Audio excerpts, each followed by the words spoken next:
All right, ladies and gentlemen of YouTube and Jawa, it's your boy, Ask Why Walker, coming back to you guys with a rant, not a full rant, but like a semi rant before I start the build I got going on.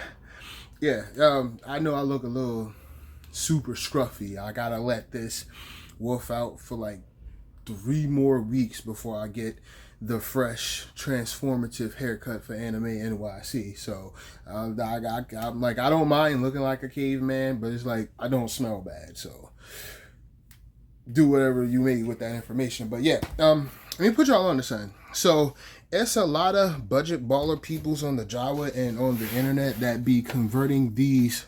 Let me switch. Now that's jacked up. Yo, the switch, I could not do that on my old phone. I could not do that on my old phone. It was ridiculous. And I can do it on this phone.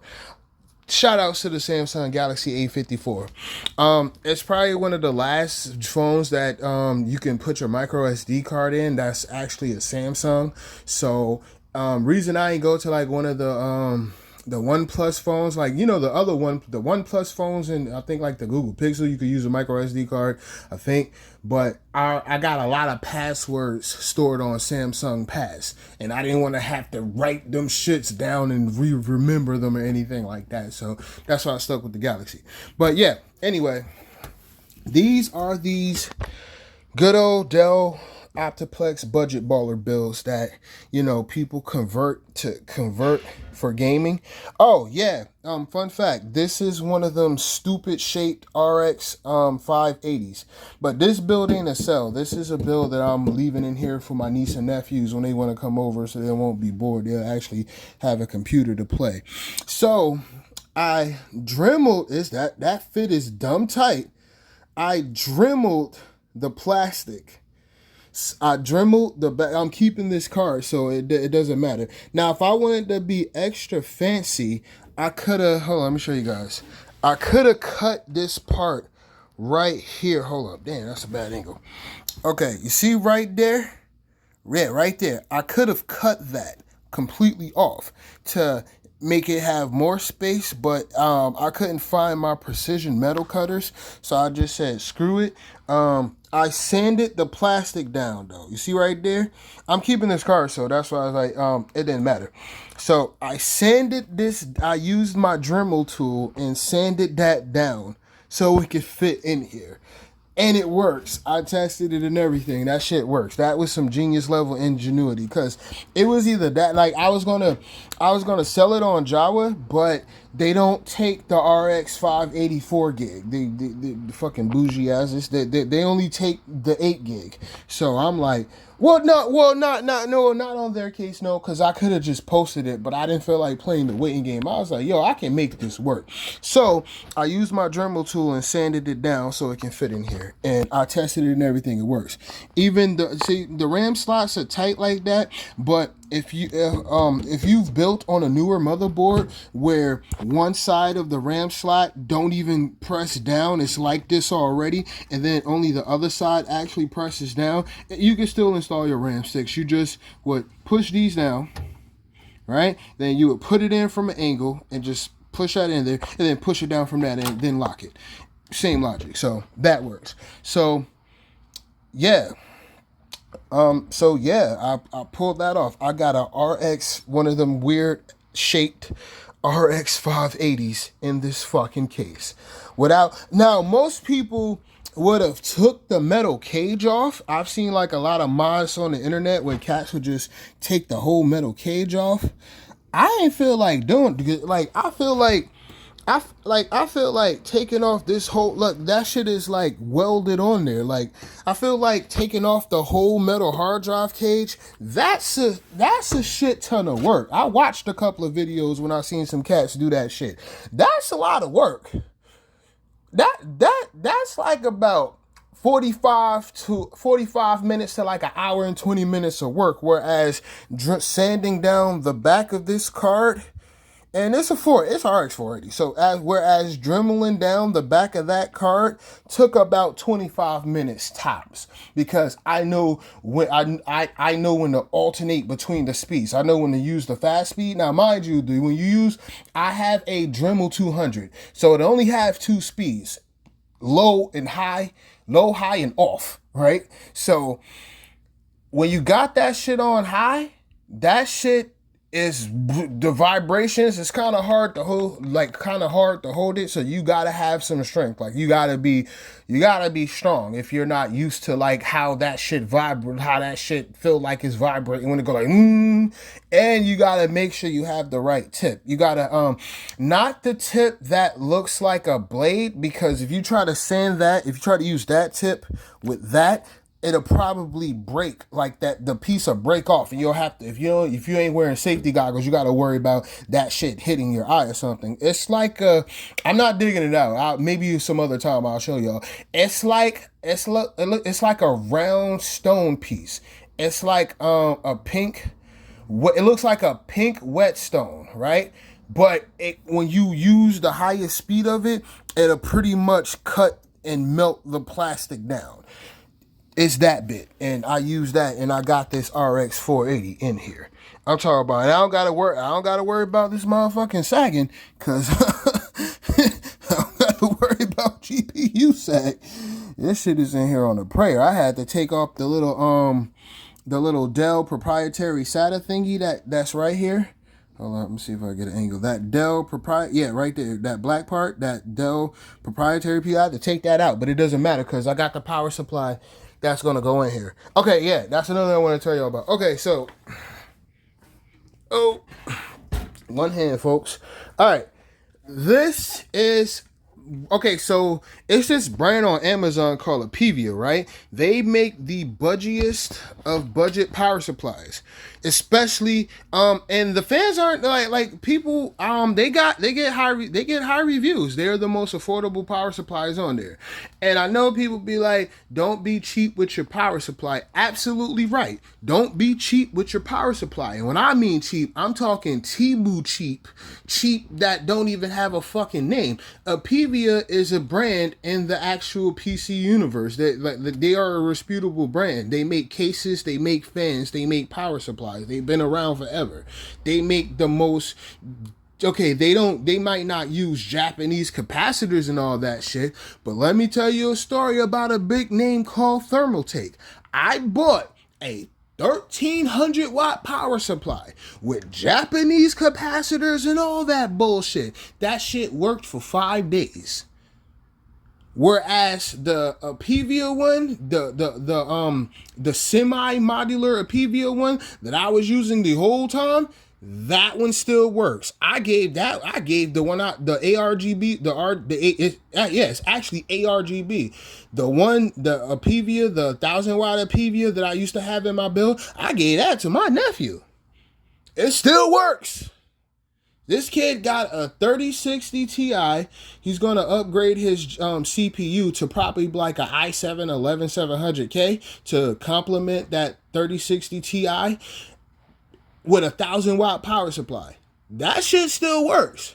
That power supply still works. The big name, the big Thermaltake is a big name. So just fuck what you did. Anybody who build PCs know they're a big name, and they're not exactly budget, right? That one broke down in 5 days. I had to send it back to Amazon to get my money back. That conked out in not even a week. 2 more days would have made it a week. That shit conked out in 5 days. 5 days. I had that 1,300 watt power supply. And I thought I was tripping. I'm like, what the fuck? That's brand new Japanese capacitors, the fancy bag and everything. And I'm like, all right, let's look this shit up. I'm like, hey, let me cut my computer on. Computer was like, nah, we good. I'm like, what you mean? Cut my computer on? Nah. And then I'm like, all right, let me test it in the bullshit system. I tested it in one of these optiplexes. I'm like, let me see.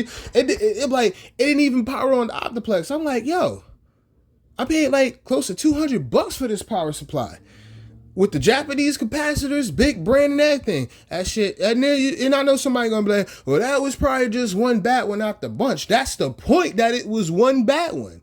Spending that kind of money, it should not be one bad one. Fuck that. That's a big brand, right? That's what all the tech tubers say on the internet. Don't be cheap on your power supply. I agree to an extent. Don't be Temu cheap. A power supply that don't have an on and off switch. Shout outs to Mr. Yeaster with that video. He showed that power supply that didn't have an on and off switch. I'm like, hell no, that's some Counter-Strike shit. That shit gonna stay right there. But anyway, back to this Apevia Raptor 500 watt. So, when dealing with these Optiplex cases that could have like a full-size power supply, now, you see, this is another Apevia, but this is like a full-size for like a mid-tower. Look at the difference. Oh, let me show you. Look at the difference. So, let's say, now, the Optiplex 3020s and the 920, you can use, these are fit. These are fit. But let's say you get let me tell you another good budget PC that you can convert to a gaming. The Dell Precision 3620. I bought one of those. I gave it to my other nephew because his brother messed up his super fancy RGB build. I was like, all right, well, screw it. I'll give you this Precision with 40 gigs of RAM and a 3050. So and that that was running the i7 7700. So I was like, here, I'll give you that. So he's Gucci. That he's 40 gigs of RAM. Even though people bitch about the 3050 on the internet, it's the 3058 gig. You gotta understand, it's a budget card. It wasn't, even though Nvidia always try to rape your pockets, right? For with the price, how much it costs when it first dropped, you shouldn't buy a budget card brand new. Unless you're gonna be on that budget. Like if you're gonna buy a budget card brand new, get a Radeon. Get a fucking Radeon. I'll tell you that. Get a Radeon. I wouldn't buy a 3050 brand new, but I would buy a 3050 for $189 because that's how much I got it off of eBay for. I'll buy it for $189. I'm not buying it for the 300 plus price tag that they had it for brand new. Oh, they can kiss my ass, but I'll buy it for $189. I bought the 8 gig the MSI Aero 3050 off of eBay for $189. I'm like, I'll pay $189. It's a budget card. So people always try to slam that card on the internet, and I'm like, it's a budget card. It's not meant to be it's a budget fucking card. I mean, like, I swear, motherfuckers on the internet is fucking retarded. Like how you gonna bitch about okay, I would see if it was like at launch, it was a reason to bitch about it. But the card been out for like, what, 2-3 years now? There's no reason to bitch about it now. It's over. It's the card been out for like 3 years. There's no reason to bitch about it now. If you're paying $300 to get a 3050 brand new, slap yourself. Because like that's your fault. That's a you problem. That's not a Nvidia problem. That's a you problem. You chose to spend $300 on a fucking card. Now, that goes without saying. The new 3050, okay, that one you can give the new 3050 some flack because that shit got 6 gigs of VRAM. And it's worse. I'm like, all right, that one deserves the 3050 6 gig deserves all the hate. But if you ain't talking about the 6 gig, if you're talking about the 8 gig, shut up. The 8 gig don't deserve that hate. It ain't all that bad. Right? Especially if you're using it for one of these budget baller bills. Even though most of these budget baller business conversions, they're going to go ultra cheap. They're going to get like they're going to get what I got, like a RX 580 or some shit like that for $60. But, you know, I was able to get it for a good price. And I originally had one of the most solid cards to this day for budget. One of the most NVIDIA budget balling cars is the GTX 1650. The most solid card I've ever worked with. But the thing with the GTX, like the 1660 and the 1650, even if you're using it for a budget build, you're paying $100+ for that card. Because they're still popular. Like the 1650 and the 1660 Super and TI, them cars are stupid popular still. They are dumb. the 1650 was the most used card on Steam for like 5 years running. That was the most dedicated popular GPU on Steam. That card just got dethroned like either last year or a couple of months ago. The GTX 1650 just got dethroned as the most popular card on Steam. So understand, if you're going for like a 1650 even though it got 4 gigs of VRAM, it's still a fast card. You're paying $100 for for a 1650. You're paying $100. For 1660, you're paying $100. If you somehow by a miracle get that card in working condition, like off of eBay or some shit, or you win an auction and you get it for under $100, you lucked up. That card runs. Those cards run $100. I'm telling you from the bat. All right. See, me, it's like with this, it's like the one that I'm selling that's already shipped out and ready to go. It's all profit because I had these joints for a while. Like I've been bought them. I've been had the parts. They're just sitting there. You know what I'm saying? I'm a black person on Jawa, so I'm not saying it's like with the black experience, you gotta be careful because like they're gonna try you. That's the thing I've noticed about the black experience and selling on these sites. When you're black, they're going and I don't use an avatar. I use my real face because you're not gonna come to Newark, New Jersey and do anything. So I'm not worried about that. But I use my real face for a sense of authenticity. I don't need to be an avatar. I don't need to hide anything. You know what I'm saying? I don't duck smoke, but a lot of internet motherfuckers be on that trolling shit because they got no self-respect. They have no class or integrity. They need to hide behind the internet to be dickheads.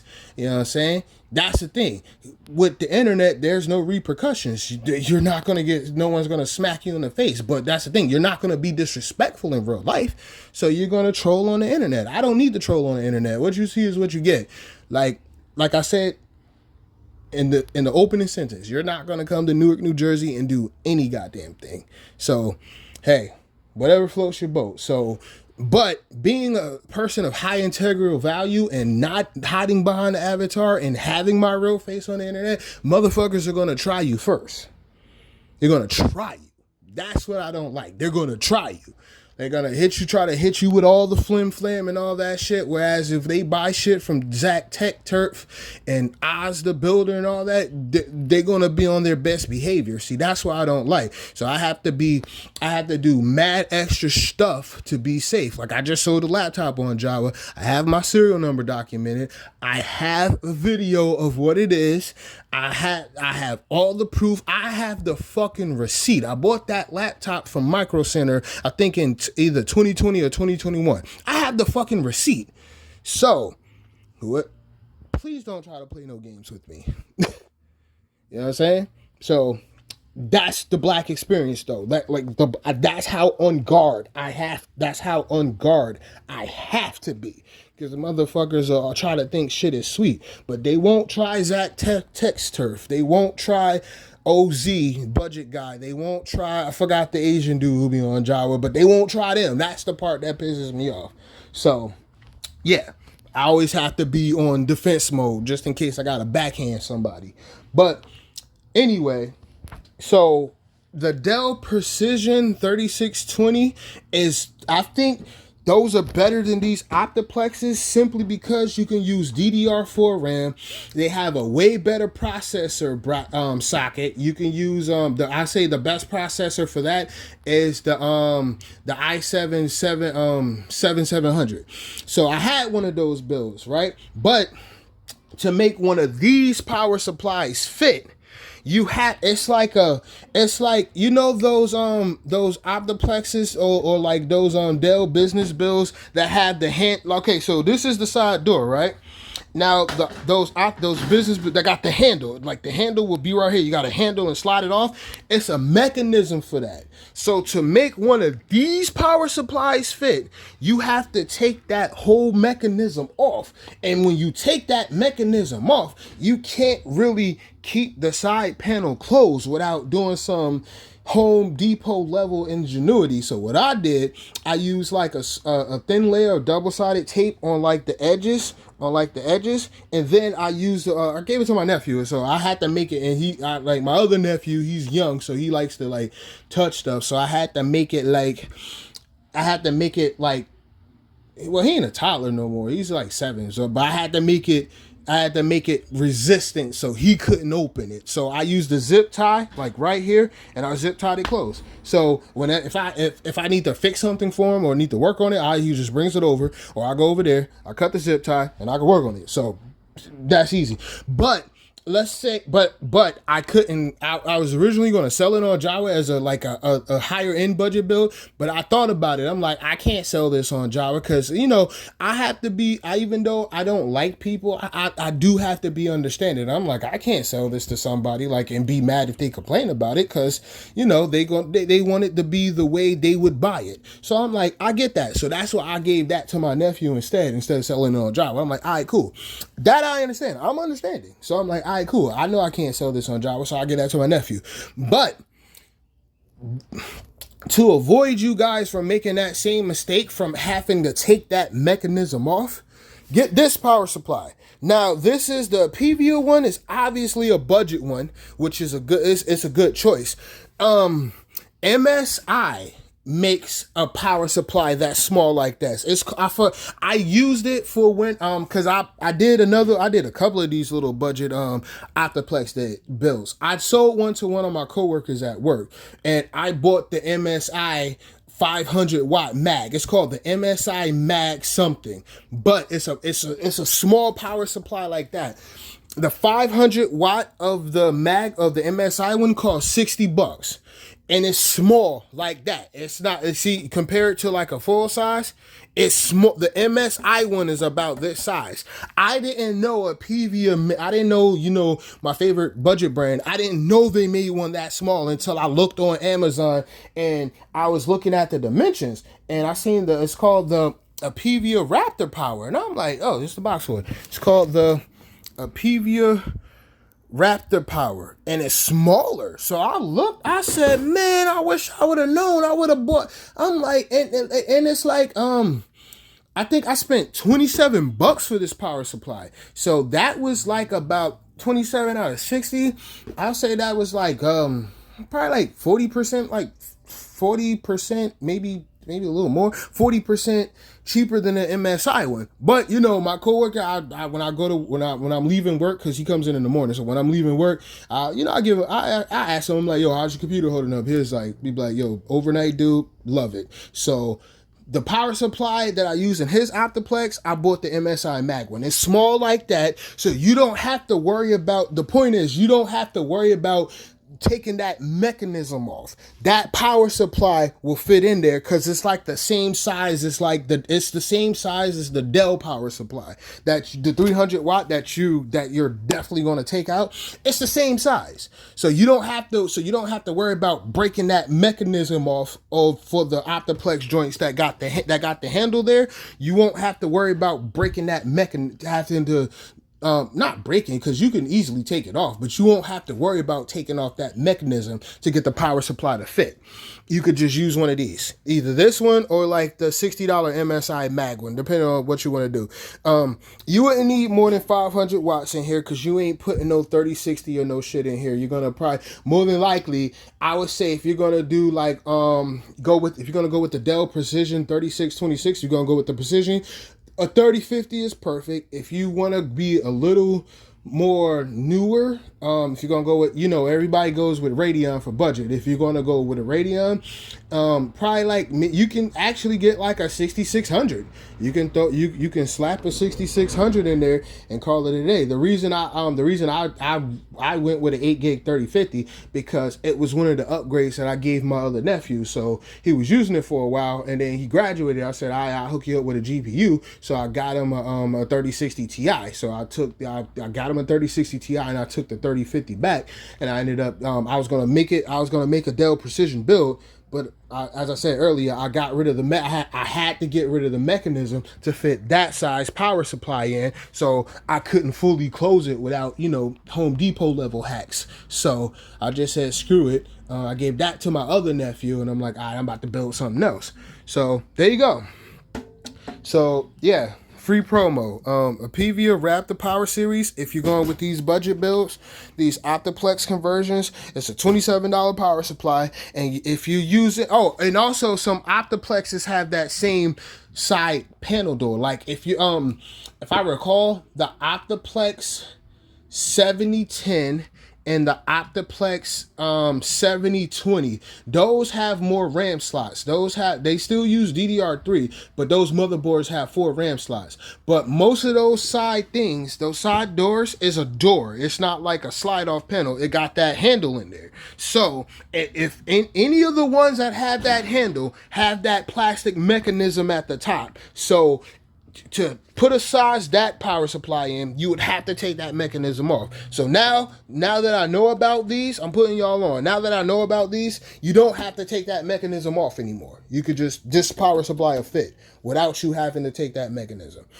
All right, so I just wanted to give y'all an update on that. I'm not going to do a live thing of me putting this power supply in. That's not, but I am going to do a live of me building this PC. So I'll be back in a few. Ladies and gentlemen, it's your boy, Ask Why Walker. I am back again. I'm about to start this build. Let me give you a rundown of the parts I got.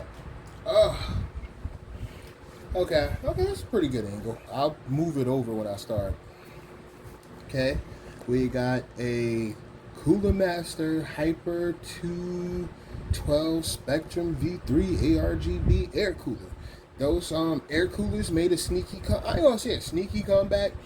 It's a little sneaky, but it's the fact that these lower end chips, you can get, like, okay, put it to you like this: if the CPU you get comes with a stock air cooler, then it's a reason it came with it. You can get away with air cooling for that chip. So with the Ryzen 4, okay, so back when I started building and when liquid coolers became a thing, they were so expensive and I couldn't afford them. So once, like, I was able to afford liquid cooling, I just started going, and it's cheaper. That's what I'm saying. Like, liquid cooling is good, like solid liquid cooling. You get, like, one of my go-to brands is the id Cooling Frost Flow. That thing is like less than $60. After tax, it's like $56. So, and it's a 240 mm. It's pretty quiet. It's a solid cooler. I done bought a couple of those things. So yeah. So since liquid cooling is more affordable and accessible, I normally get that for no matter what chip I use, unless it's like a Celeron or some shit like that. Or like, one of the Dell business conversion joints, when you would need liquid cooling for that. But funny fact is, so basic since 240 coolers is so affordable now. I don't know when this took place, but a 120 mm liquid cooler costs more than most 120 mm liquid joints cost more than a 240. So most cats just get a 240, but air cooling, since a lot of these joints on Jawa use probably like a Ryzen 3 or like a like a Ryzen 5 3600 or something joint, you get away with air cooling. So boom, I'm going with an air cooler for this build. Alright. Motherboard. Now this ain't the motherboard that's sent here. This was actually the box to the motherboard my coworker bought because I built him a NAS.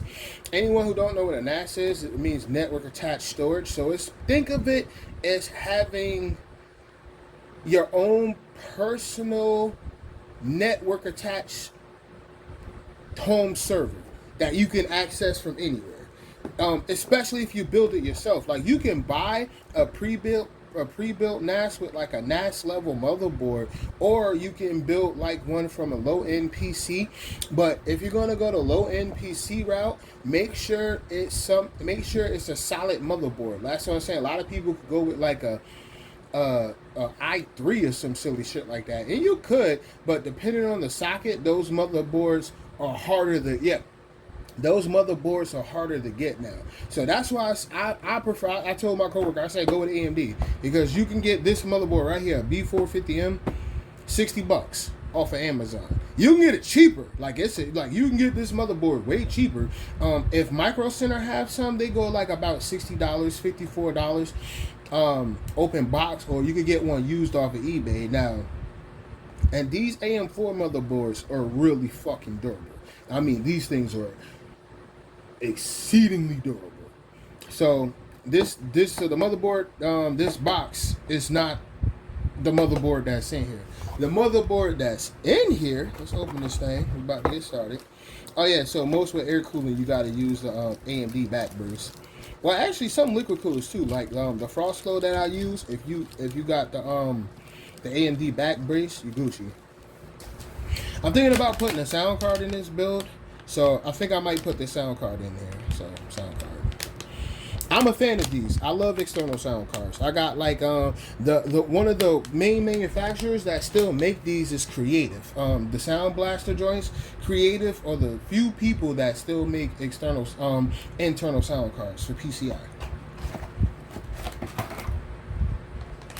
Always have your AI panel, your IO panel. Always. I've seen some people who just like do their builds without it. I don't. Like, fuck that. I'm gonna put this when I get done running my mouth. I'm gonna put this in first.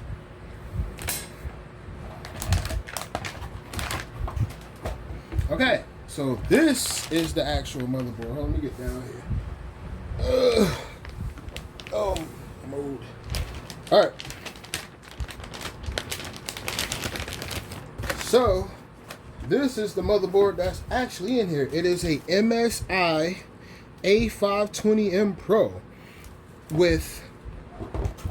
Okay, yeah, back to it. So, okay, before I get on to it, this actual motherboard is similar to this, that it has 2 RAM slots.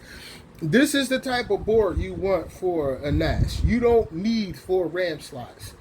So, you don't need 4 RAM slots. You might need some more SATA ports, because these boards mainly come with 4 SATA ports.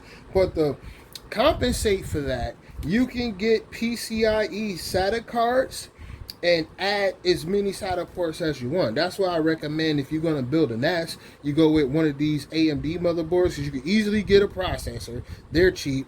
Like, I forgot which one my coworker got. I think he got like a Ryzen 3 4100 something off of Amazon, and that shit was like $60. So altogether for the motherboard and the processor, he spent like $120 if you want all new parts. I sold him a case for $80 because it was a real good case with ARGB fans, and it had like a 3 hard drive bay. I had more. I had the little it's those Thermaltake cube cases. So you know they come with like the little hard drive caddy thingies that you could put on the side. I think I threw them shits away, but I still gave him a good deal for the case because it came with a PSU. Like it came. I had an extra 400-watt power supply, and I bundled it with the case. So I'm like, I give you everything for $80. So you got fans. You don't have to worry about cooling. You got fans. You got your power supply. I sold them a GT730. A 2 gig GT730. I sold them that a while ago. So I was like, you already got it. You don't, now mind you, you don't need a GPU for a NAS. You don't need one. You can get away with integrated graphics. Just make sure, if you go on the route that I'm giving you to build your NAS with AMD, make sure it says G. Like it's Ryzen 5 3600G. That means it has integrated graphics. Because you don't need a graphic card for a NAS. You can just use integrated graphics and you be Gucci. Hold up. A little dust. Okay, yeah. You can use integrated graphics for a NAS. You don't need that much RAM. I think for a NAS you can get away with like for a NAS you can get away with 16 gigs of yeah, like yeah. You can use 8 gigs, but you want if you're gonna have if you have a couple of hard drives on if you have like a significant amount of hard drives in your NAS, you definitely want like at least 16 gigs. And for your SSD, I use this for my coworker. I use this program he put me on called True NAS, and I set everything up for him. I use he used that. Core is free, but he had to use one of the middle tier paid version. Yeah. So remember, nothing is being stored to your actual SSD that's going to store the True NAS operating system. Everything is going to you're going to use that to monitor how many hard drives you got connected to your NAS. So keep that in mind. So you don't need like his is overkill. I sold him some RAM before, so I sold him 128 gigs of DDR ARGB Corsair Vengeance RT. So I sold him that. So he used two of the 4 sticks of that. So his NAS, he got 64 gigs of RAM and a fucking 1 terabyte SSD. Oh no, NVMe. You don't. That's overkill. But hey, he had the parts. That's what I'm saying. If you have the parts, fuck it. But well, actually. He actually bought a 256, but the 256 conked out, and I had a spare 1 terabyte that I had a spare 1 terabyte that I sold him for I sold it to him for $25. I'm like, I sold it to you for $25 because I was downgrading the laptop that I just sold. I downgraded it from 3 terabytes of SSD space to 2 terabytes. So I bought a 512. So I was like, the 1 terabyte that I had in there that I was getting rid of anyway, I was like, all right, here, boom. So, but for a NAS, for True NAS, you don't need anything more than a 128 gig. That's actually too much, but it's hard. It's harder to get those. It's harder to get like a 64 gig NVMe, whereas you can get a 128 NVMe for like $12, $15. So that's what's optimal for with True NAS. And then boom, you can use an AMD joint and make you a NAS. All right. Oh. Maybe want a shot at?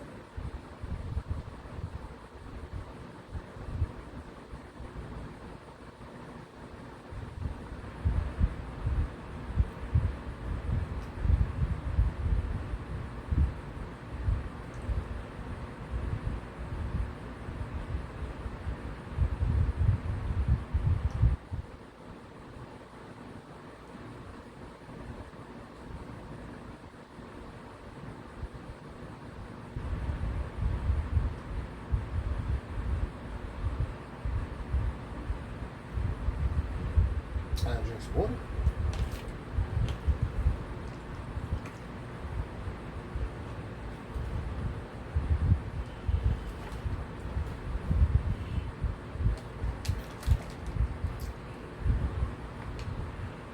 Oh, also, I got this on sale on Prime Day. It was Prime Day. It was $15.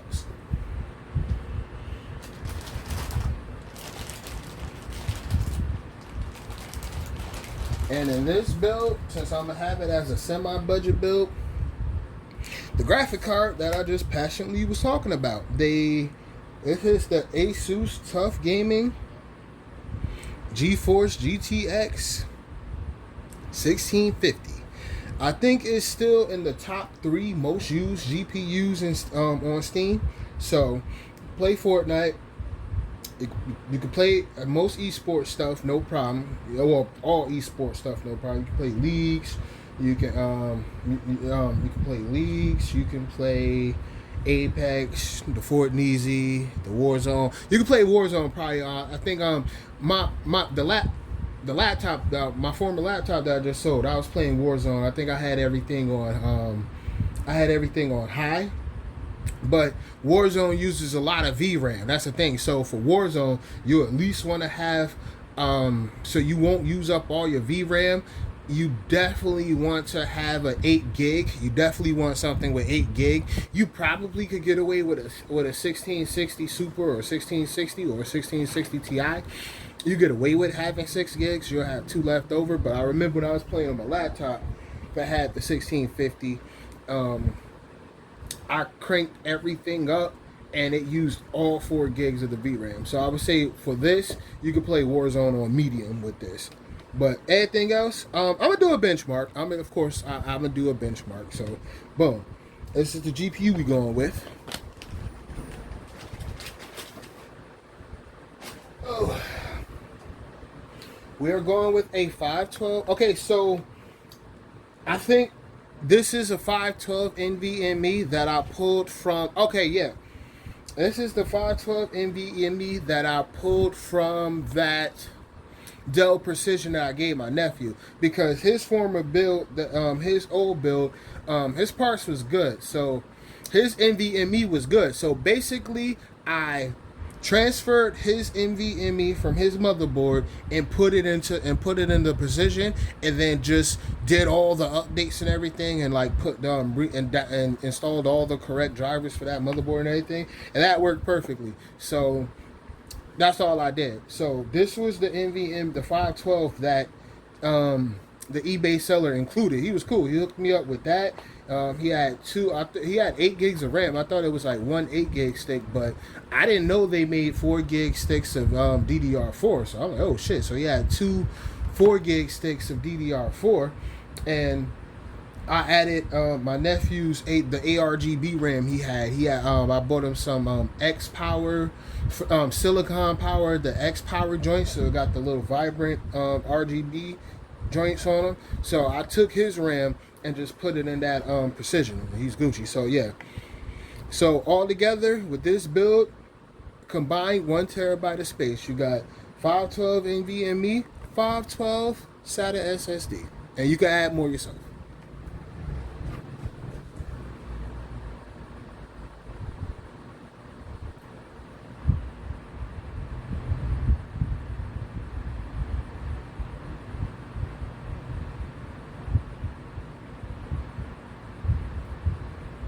All right.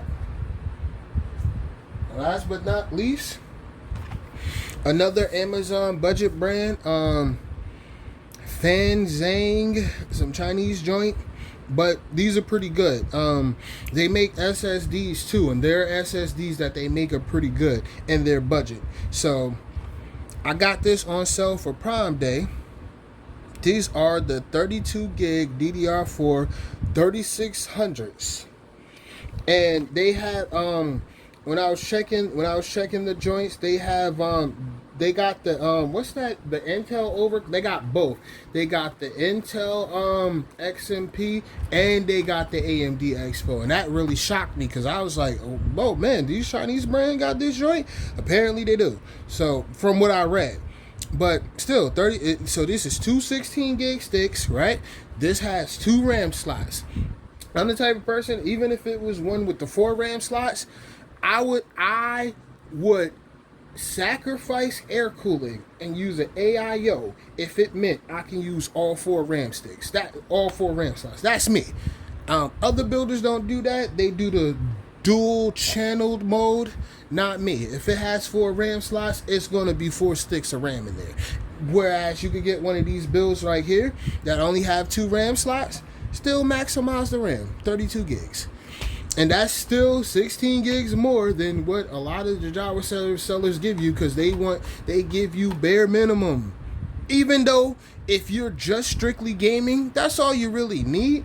But let's say most people who buy on there and like who buy for their kids or whatnot, they're not tech savvy. That's why they're buying the shit. So they're not gonna open that joint to upgrade it. So I feel like you should give them specs that they won't have to do anything no time soon, with the exception of storage. Like storage, you got like, yeah, but I make sure I try to give you I try to give you a reasonable amount of space within the budget of what I'm selling it for. I was aiming to sell this for 6, but I'm like, I'm like, what? I already got one up there for like 625, and I'm like, I'm like, this is like a little budget. Now it ain't gonna be like Optiplex budget, but I think I could do 525 or 550. I'm leaning towards 550. I'm thinking 550 is a sweet spot for this build.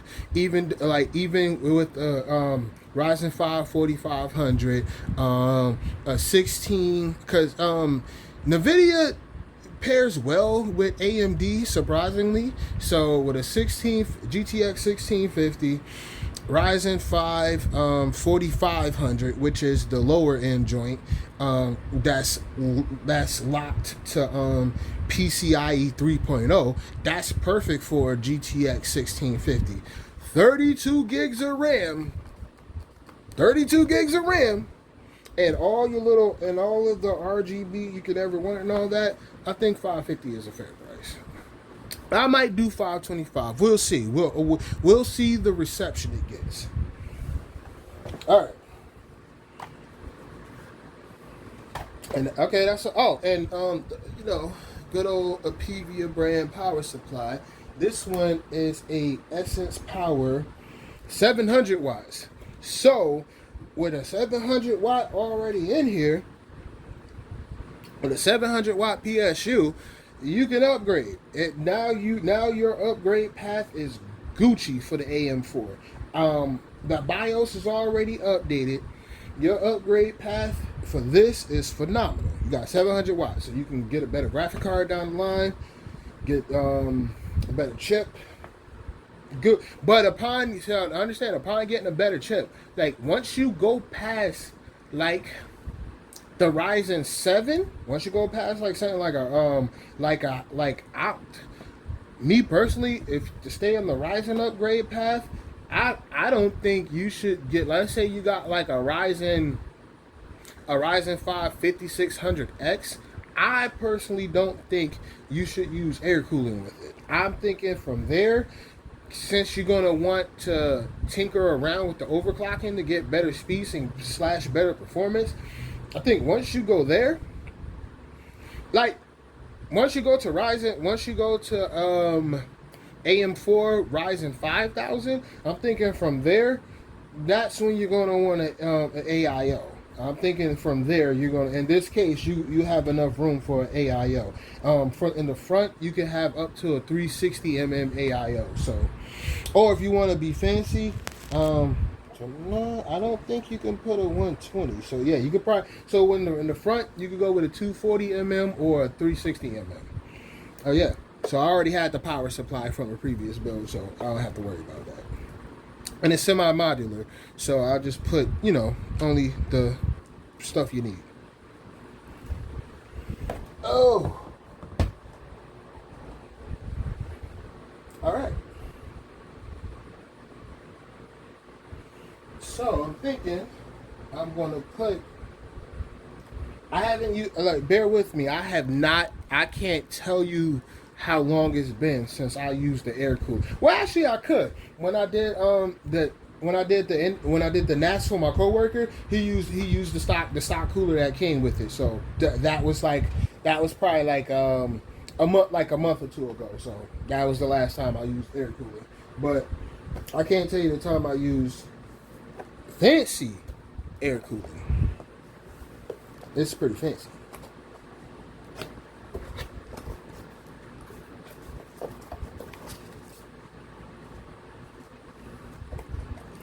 And my bad about the fan, but it's summertime and I get hot. And I know, just in case somebody want to be disrespectful, oh, you fat. Yeah, I know. I go to the gym though, but so I'm like a brolic level of fat.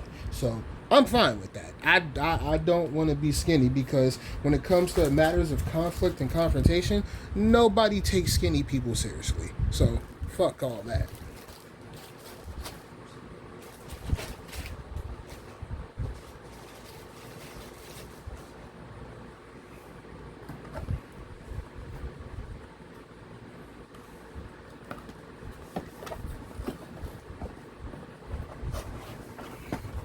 Nice ARGB fan. Now this is what I'm hoping that because these fans, these Antec fans, are proprietary fans, and you can daisy chain them. You could daisy. It's pretty much this fan in the back is daisy chained to the fans in the front. So I'm hoping that I can hook this up to hook up the RGB joint to the daisy chain. If not, I have a Cooler Master 3-in-1 joint that I could just chain everything to for the motherboard. So that way you not only can you use like the little reset button for the ARGB, you can control it from the motherboard too. And you can control everything at the same time and it'll all be the same color.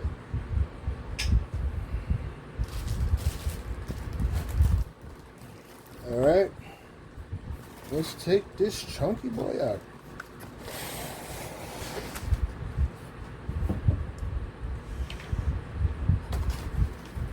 Ho-ho!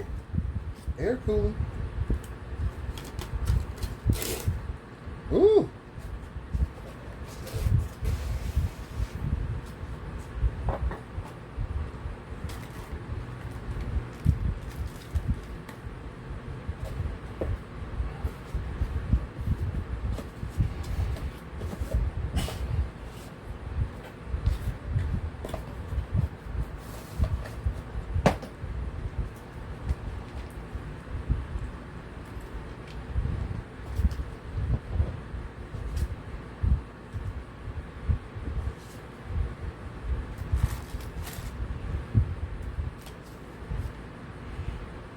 I don't need that. I just need to know what brackets for what joints for the A and B.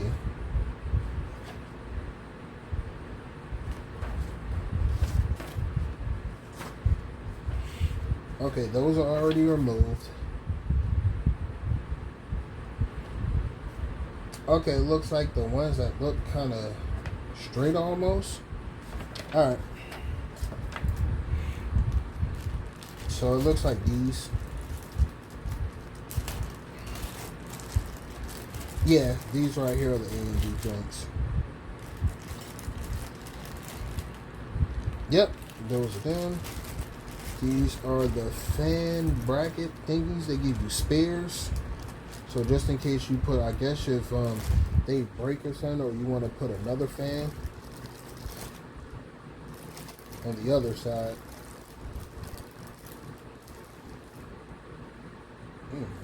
What are the screws for? Oh, the screwdrivers. Okay. We might as well use the Cooler Master joint. Master Gel Pro. Might as well.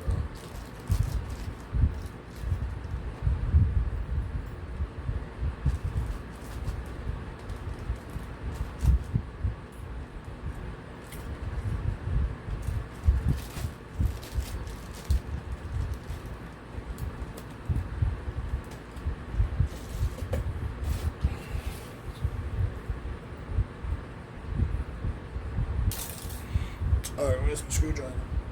Oh, thank goodness I didn't have to stretch that far. Okay. I'm gonna try to give y'all an angle of this. Okay.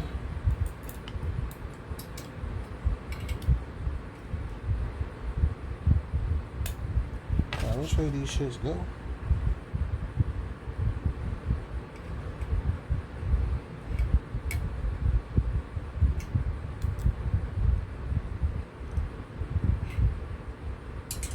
This. Yep, there we go.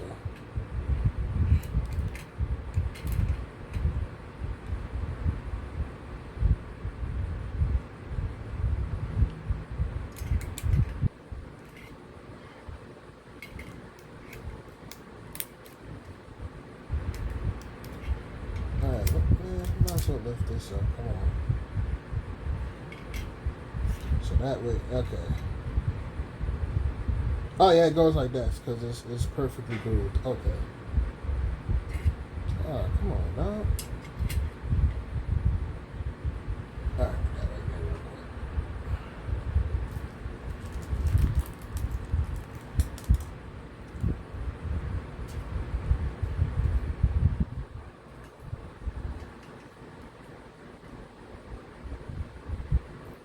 The magnetic tip screwdriver is your best friend.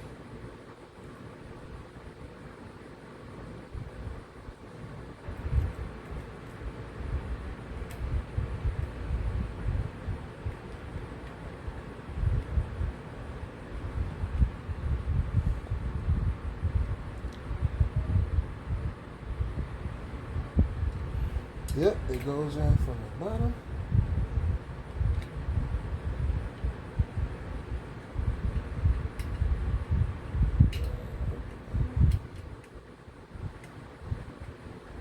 Hold up, this should still feel kind of loose.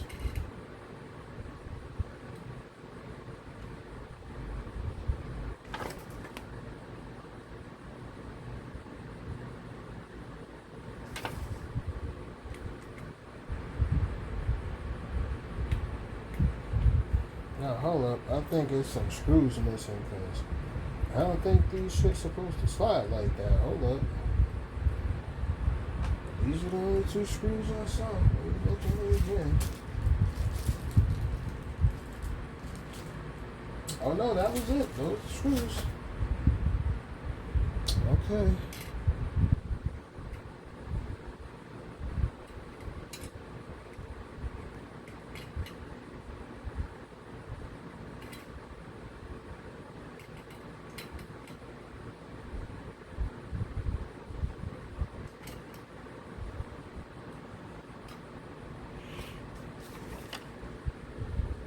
Oh, wrong side. Okay. Okay. I was about to say, I'm like, that shit ain't supposed to feel loose like that.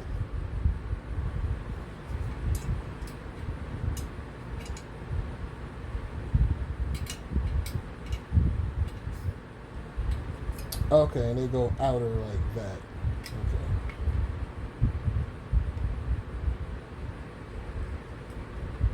I told y'all, bear with me. I haven't used the air cooler in like...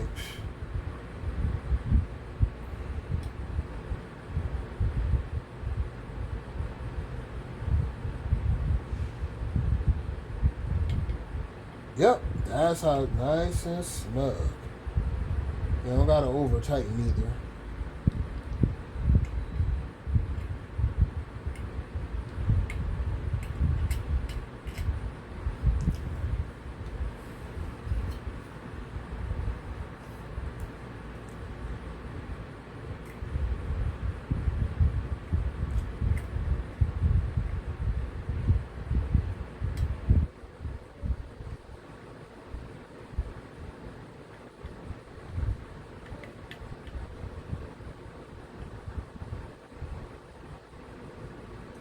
Alright, that's perfect. Water break.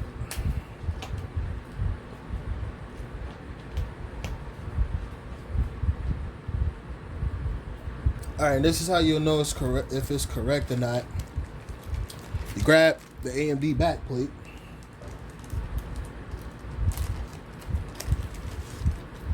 And you put it on here hypothetically. If they lined up, you did it right.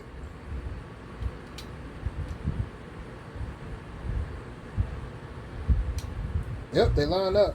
So, yep, this is it. All right, yep, they lined up. All right.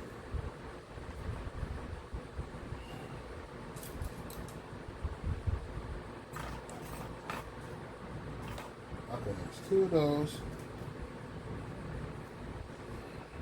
Oh, yeah, shout out to the coworker, Elliot. Thanks, Elliot, for this box. It came in handy.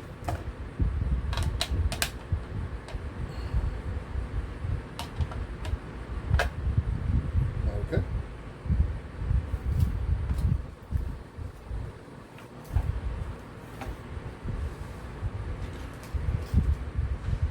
All right. I have a spreader, but I don't feel like spreading it, so I'm just gonna a nice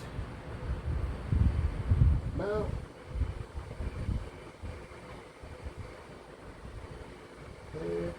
There, and there.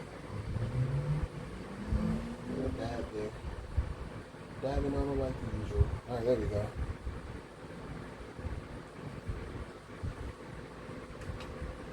Now we screw this in.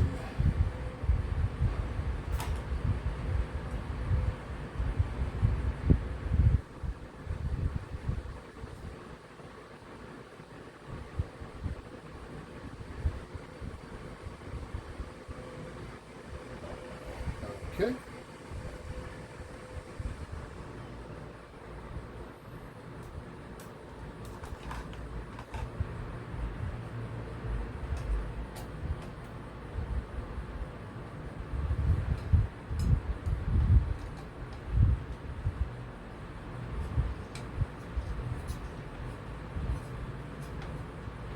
I like to do the all around method to screw these shits in. And then so that way, once you start, yeah, there we go. Here, here,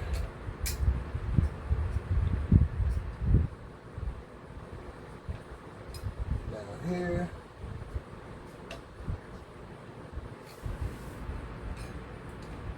Here,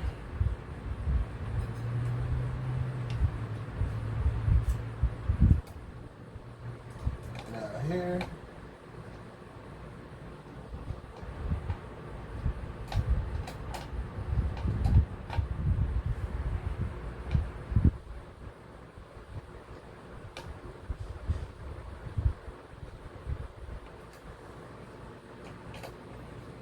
here.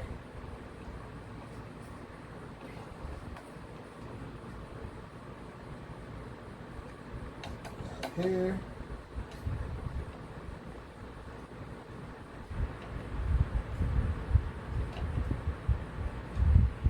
now here.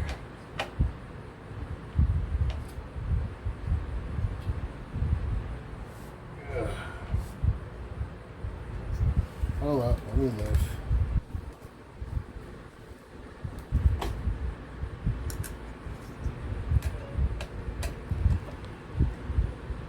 What the heck? Oh, alright, we're still going.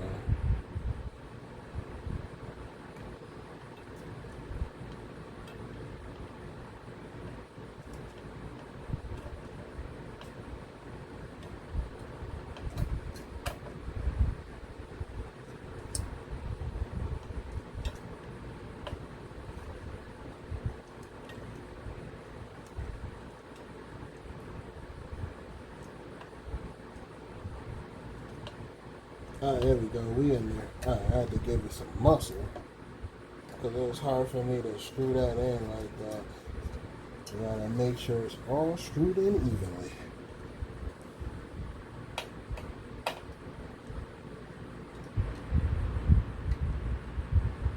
Alright, yeah. Gotta make sure all of that is screwed in down there correctly. Yeah, we in there. Alright. One more once over. One.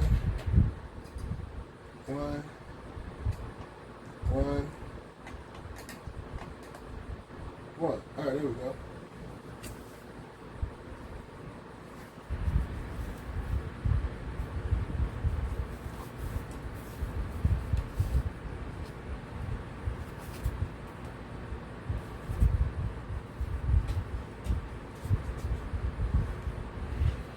Alright, now we set the fan up. Now that's what I need to do. How the hell you do the fan, man?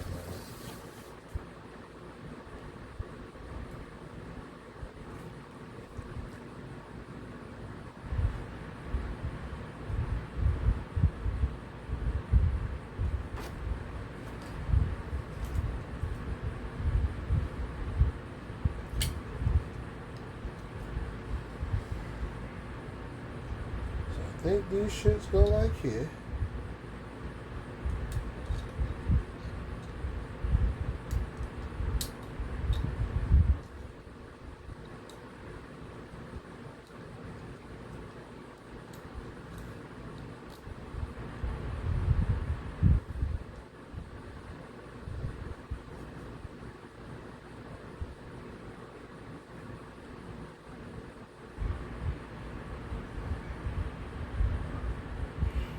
I think I got them the wrong way. Hold on.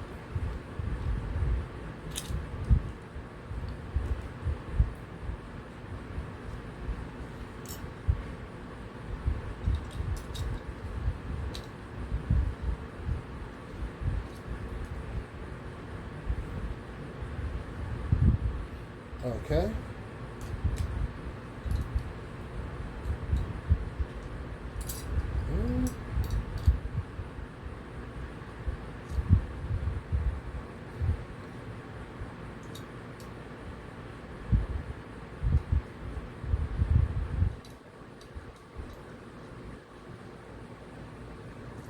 How did this shit? Let me see. Hold on.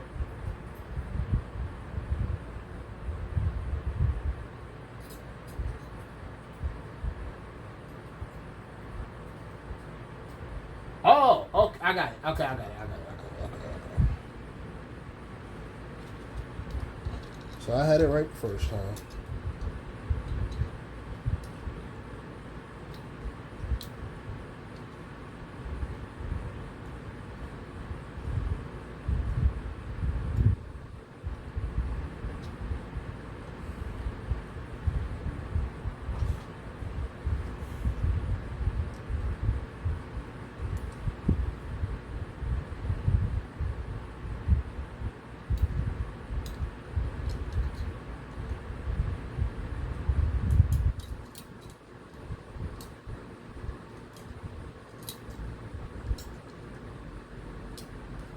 Okay.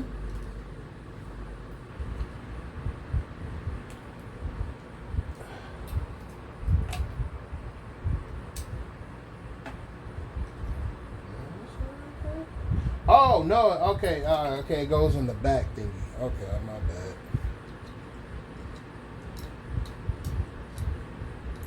It goes on this thingy.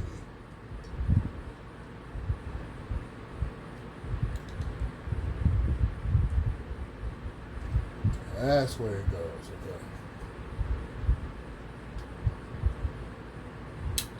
Then the other joints is if you want to add a front fan.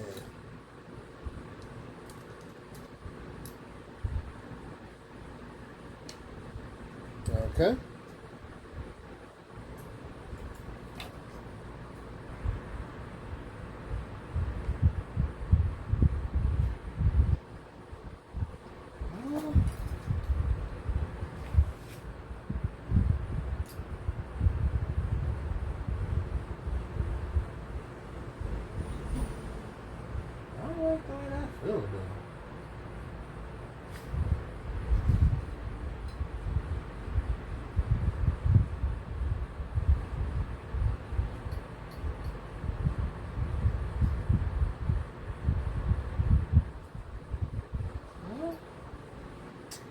That don't feel right. Hold on.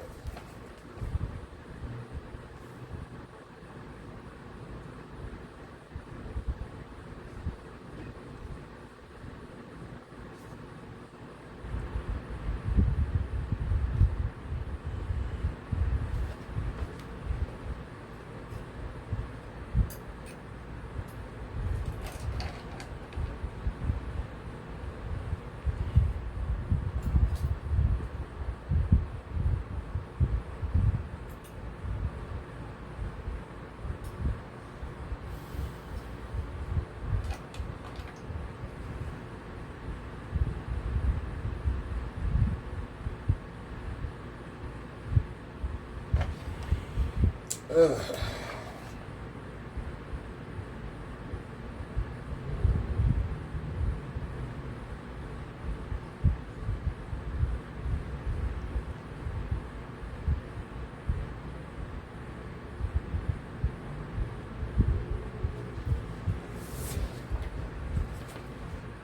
Just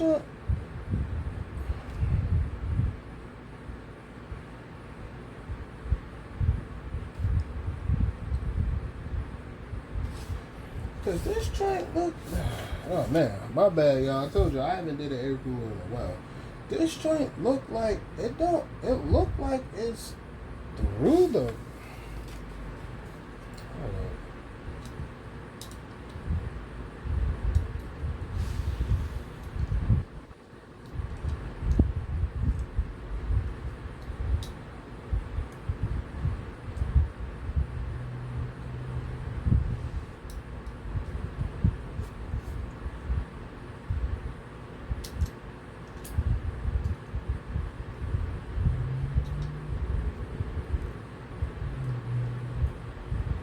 Okay.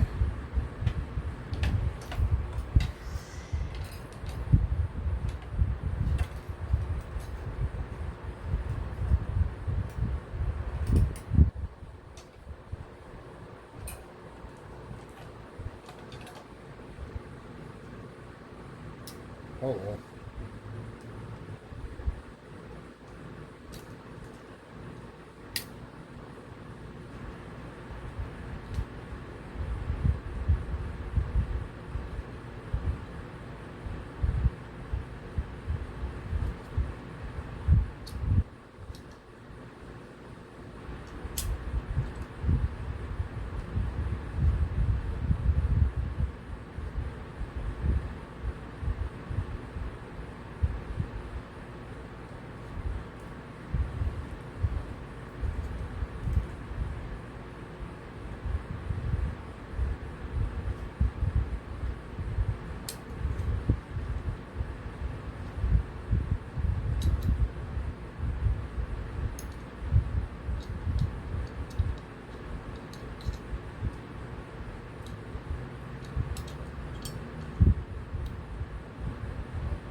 Oh, okay, I got it. It's it's a little hole at the top. Got it.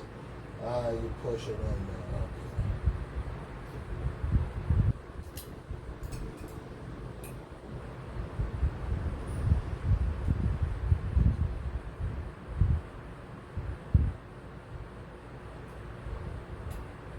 Okay.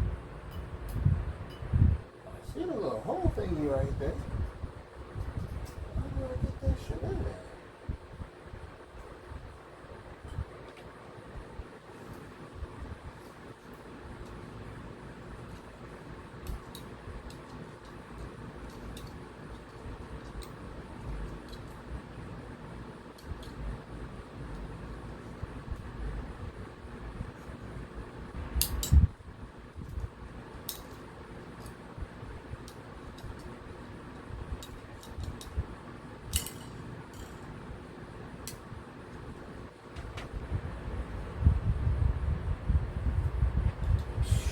This shit is confusing.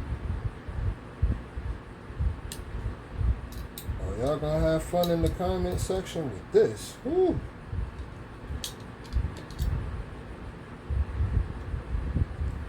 Back when I used air cooling, it was just the best brand was this brand called Zalman. And I ain't have to do none of this shit because the fan was integrated into the heat pipe. So this shit was easy. I miss those Zalman coolers, man. Shout outs to Zalman.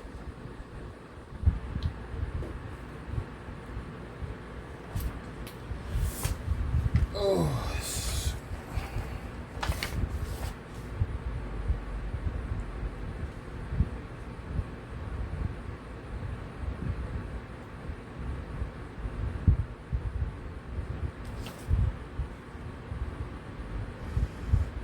Okay.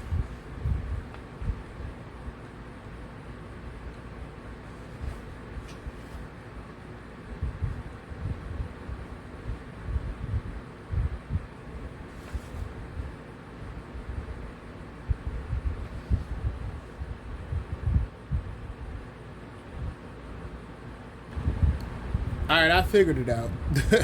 I had to look on the YouTube video. I was trying to clip it on the wrong side. But why does shit look like this joint? So look like this on like first thing. bring it around.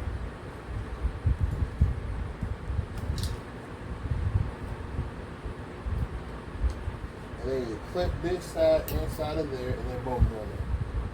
Alright, hold on, let me make it even now.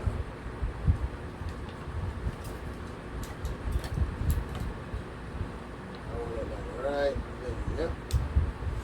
This is what this shit looked like in the diagram. And it says brown.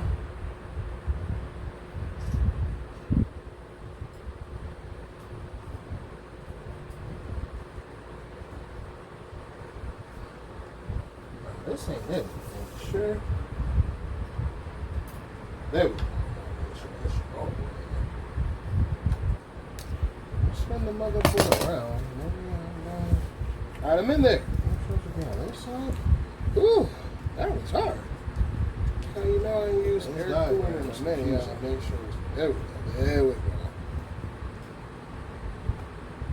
Nah, yeah, it can't be the little. It can't be the front brackets. It gotta be the back. But I already see the problem. I gotta be these shits right here because that's the only way it's gonna wrap around the damn flip it over. I want the fan to be. I need the fan to be facing the ram slots. So good thing I looked and caught that mistake.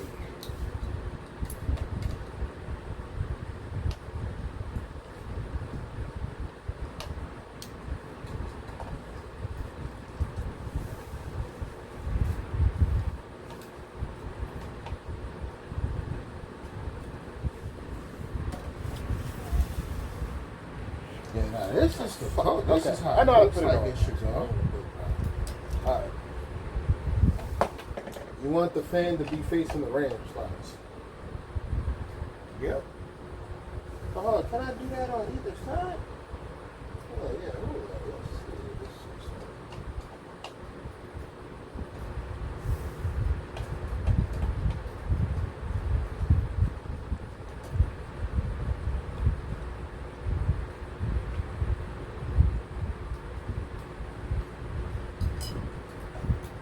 Hold up. Try to bend it in a little bit. Hold on.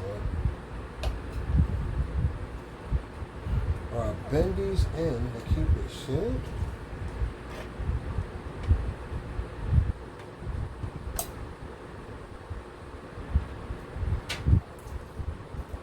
Okay, yeah, you can try to do that. Alright, hold on.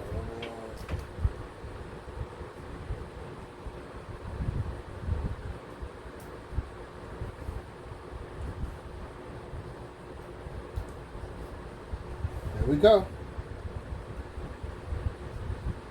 And I can route these cables. This is why I use AIOs. CPU fan can go right here. Listen, no.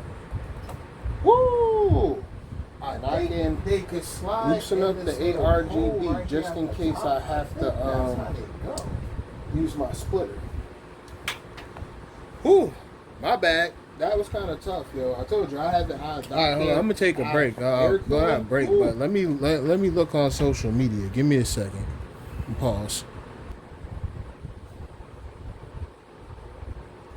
Oh, it's not even. Hold on. Let me get this side out. There we go. That's even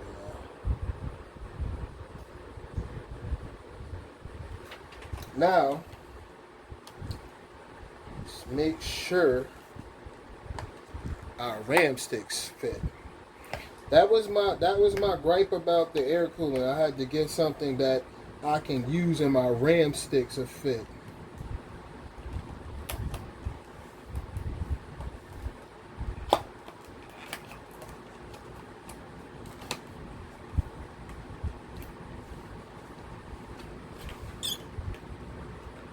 Alright, QC pads. Yeah, these are definitely made in China. They look nice now. They look very ergonomic. Okay.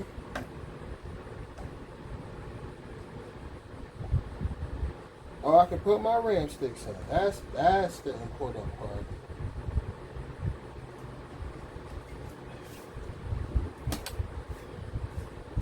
It's kind of tight, but there's a little clearance there. All right.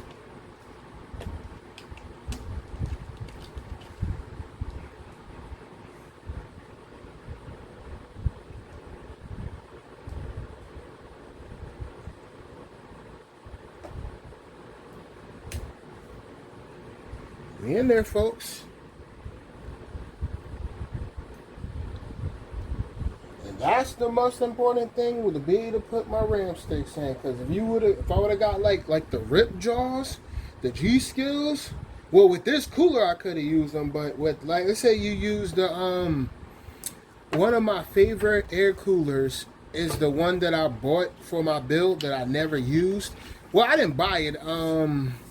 Acquaintance of mine, a good buddy slash acquaintance of mine, Sheen, he bought it. It's called the Thermaltake UX100. It's like one of the round shits. It's ARGB and it's super easy to install on AMD, but on Intel, it's that mounting bracket for Intel to use that cooler is the worst. But if you're using it for AMD, it's perfect. You could just clamp that shit on. So he ended up not using it. He ended up getting a cooler like this. So he let me keep it. And I was like, damn, I'm going to use it for my build. And I never use it. I forgot. I think I sold that thing on eBay. Oh, yeah. Because I originally was going to use it. Because at the time, what processor I had? I was afraid to use liquid. I was afraid to use liquid cooling, I was afraid to use an AIO. So at the time, I had a Ryzen 7 3700X, and that was the cooler that was going to be for my build, and I was going to use that air cooler, but I ended up not using that build. I ended up getting comfortable with an AIO, so that's why I just went AIO all the way. Yeah, but this is perfect. We in there. Okay.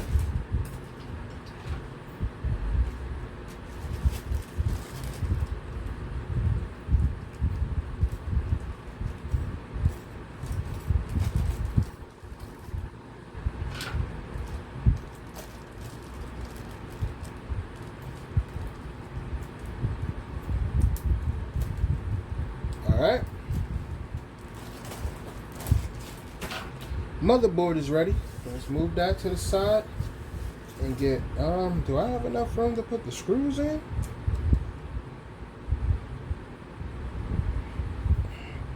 Oh man, this is why I wish I had the hands of the greatest technician that's ever lived, because he got, as he always says, he has the raccoon-like fingers. I don't. I got fucking the opposite of that. But my shit ain't like the Big Show, so okay, I got clearance to screw in. And so you gotta make sure that you got clearance. Okay, I got clearance. Okay.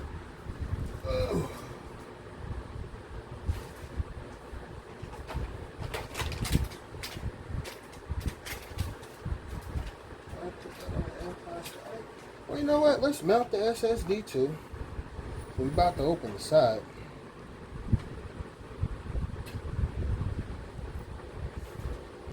Alright, yeah, we got a good view. Let's see what we got.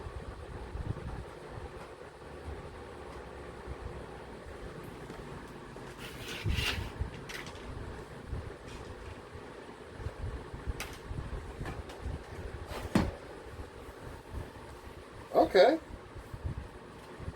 It's very light, so that'll be a good thing for the shipping. If somebody on Jawa buys it, the fact that it's light is really good for shipping. Just like it said on the YouTube video, it's all daisy chained. It's powered by SATA.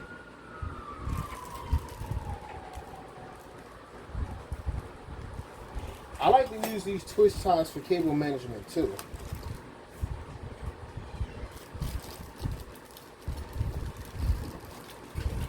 I got some zip ties, but these little twisty ties are kind of handy.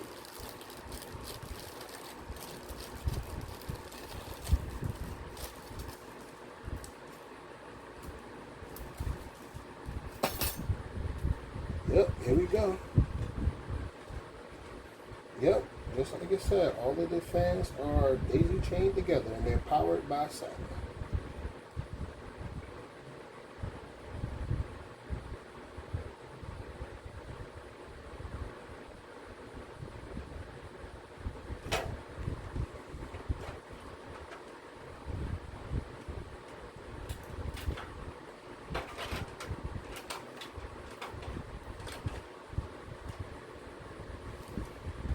little fans of daisy chain, so I don't even want to touch nothing. I'm probably gonna zip tie. Okay, so I gotta wrap this down to the bottom somewhere. Yep, so I can plug in the saddle.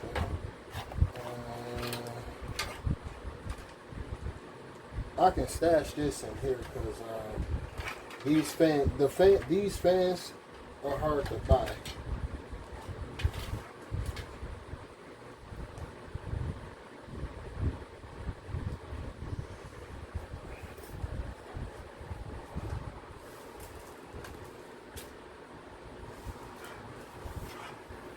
Yep, the 2 screws to take the hard drive bay out.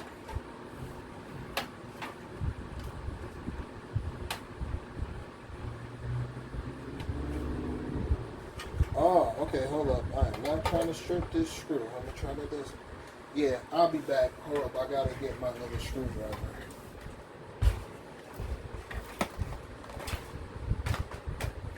Pause. Alright, we back in. I just had to get a quick burger. Ate a burger. I was hungry.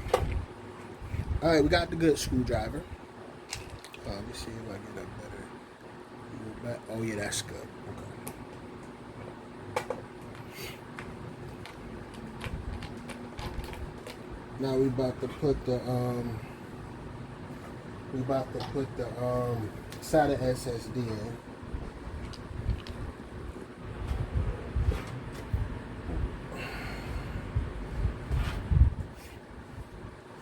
Slide. Yep. I can move it up one more.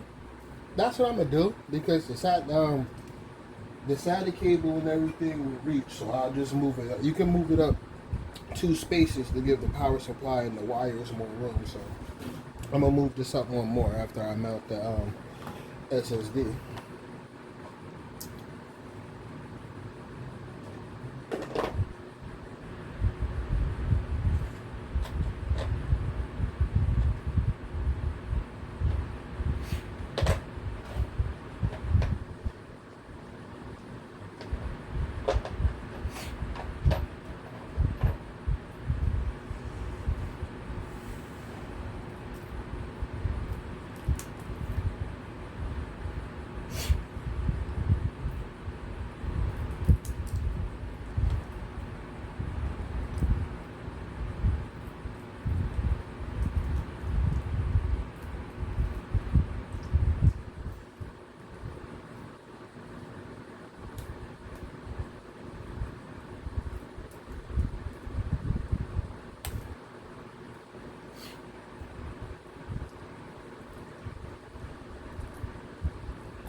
There we go. Whew.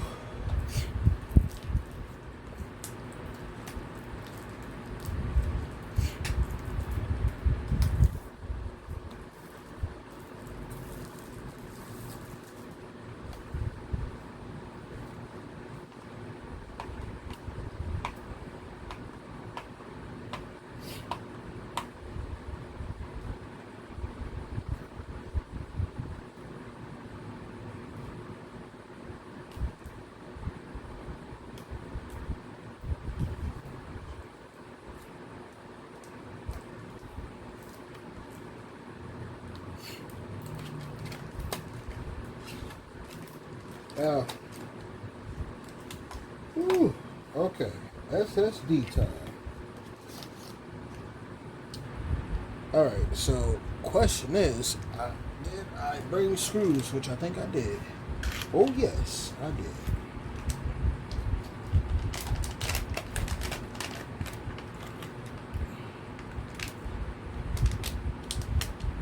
I did. Come on now. Oh, that was fun. And the one that I was trying to get out was still in the damn bag.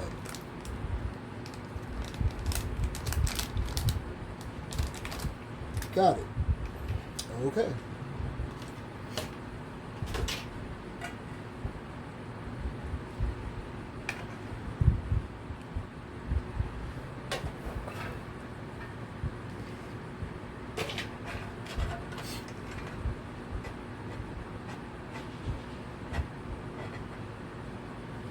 Okay.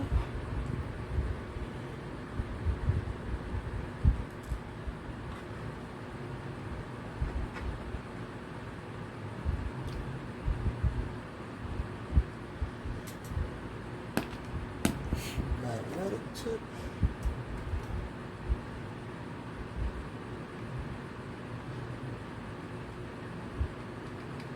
Oh yeah.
Yep, we're in there.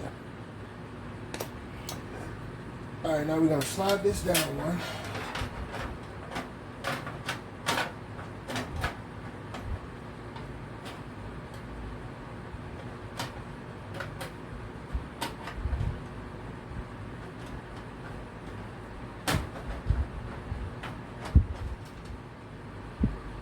Oh, okay, it's right here.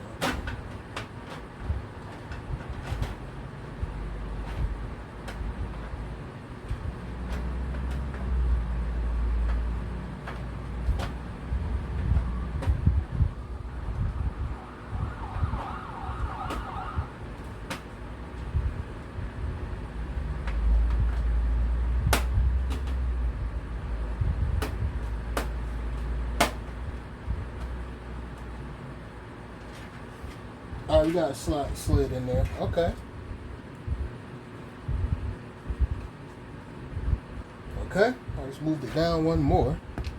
Now,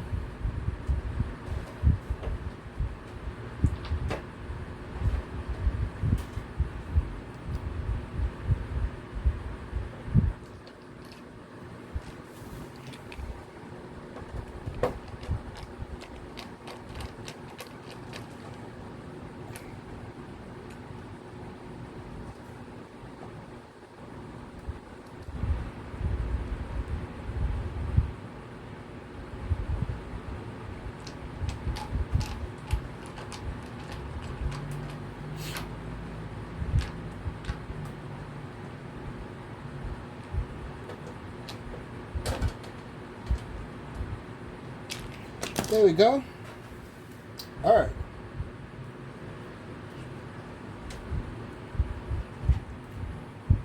SSD ready.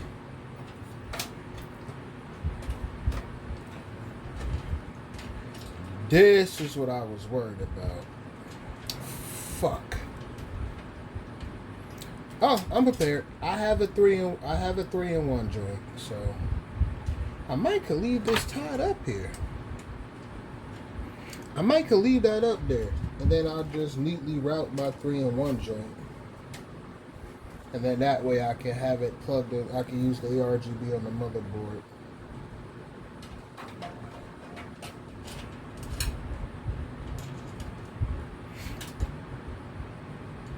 Okay, I might. Yeah, I can keep that there. Okay.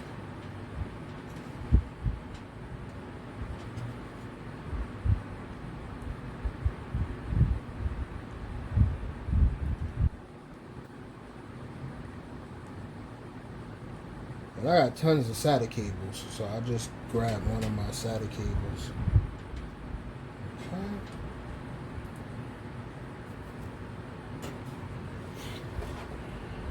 All right. While we here,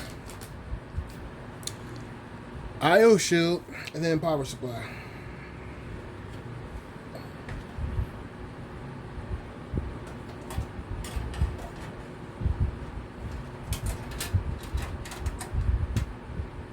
Make sure I'm putting this shit in the right way.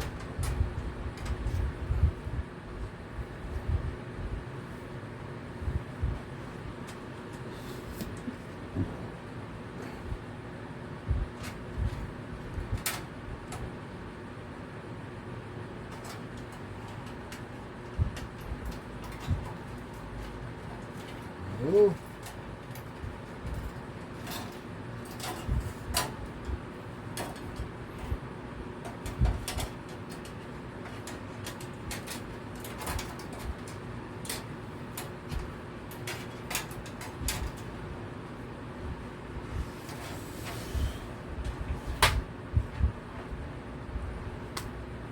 Yeah, it's that way. Okay.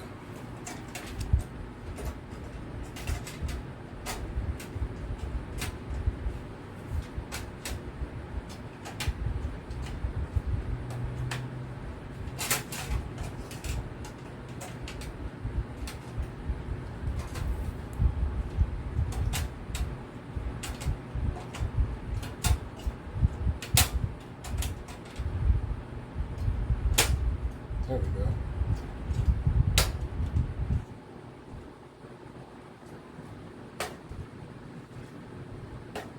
There we go. Good old I/O shield. Oh, there we go. Yep.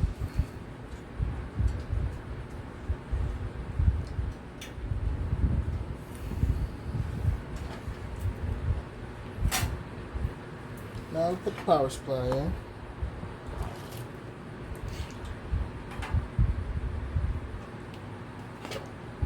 How did this happen?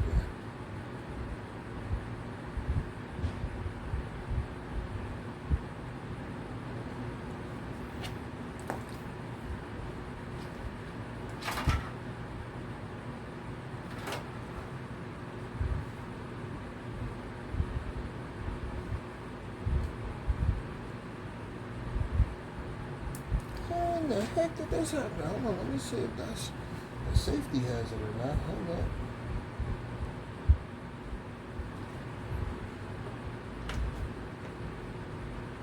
Oh, that's a safety hazard. We can't do that.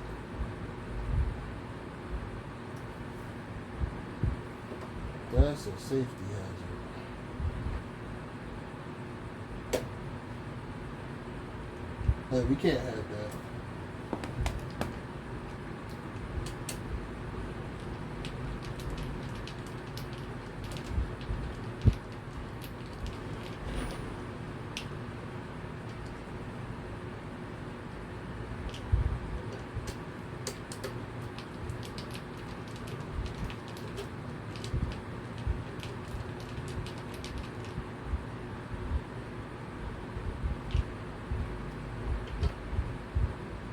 Shit. It's not a simple replace either. Oh, wait, hold on. Can I push this out? Nope.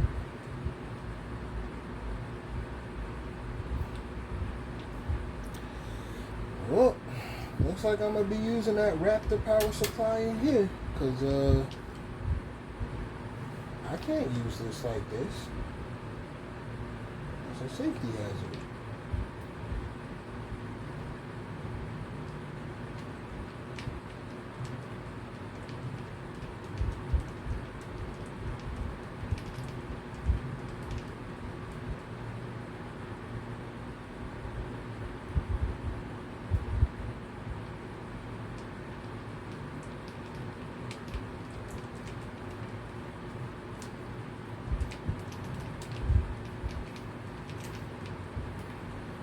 So I'll probably switch that Raptor power supply over here. Because that way, at least it's showing it being here. I don't know, it's being here. So, yeah.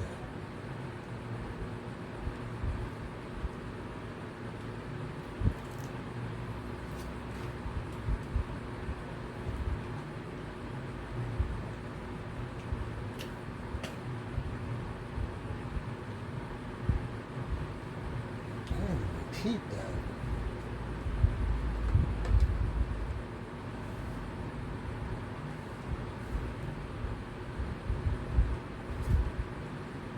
Alright, so I can use this for here. Okay, so hold up.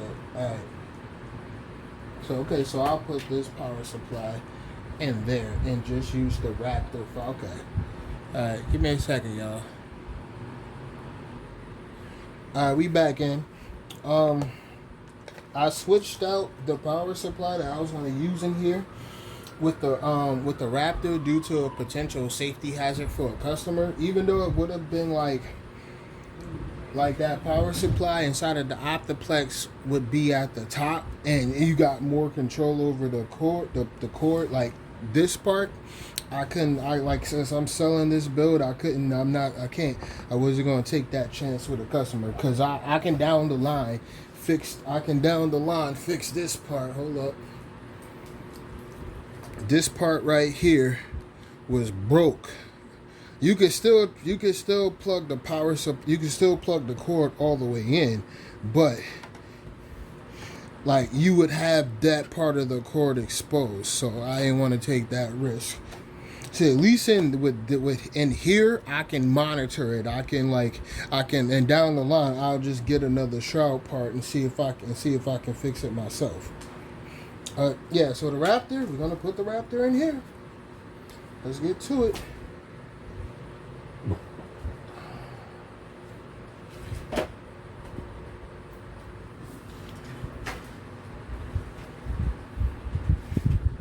And if anything, in a week or two, I'll scrap that power supply. If necessary, I'll scrap it and get another one of these Raptors because they're smaller.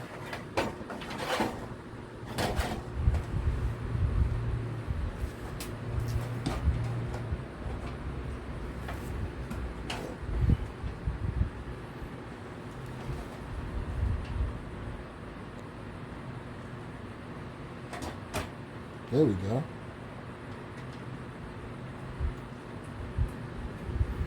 I like these little Raptors too. These little Raptors because they're small, so they're perfect for them like I told you, they're perfect for the Optiplex upgrades, and they're light.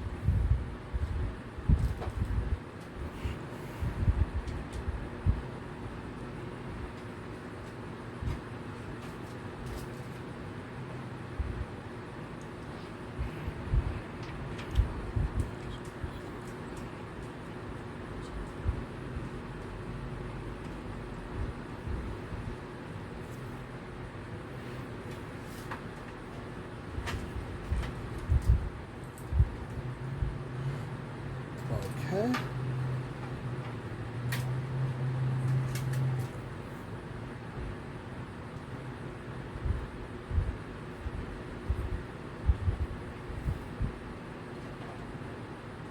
Oh, it's already down here. Alright, so this is for the SATA power for the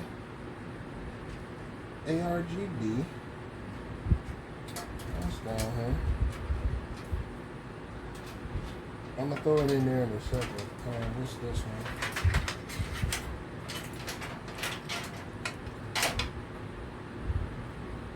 Okay, so we can throw that down here.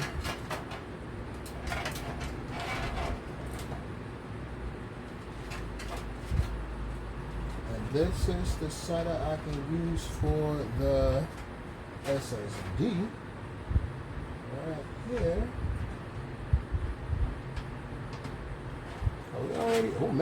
We already halfway done. That's the power supply. This is the graphic card.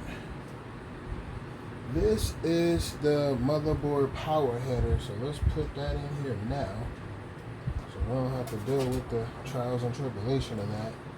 I can neatly route it to the edge.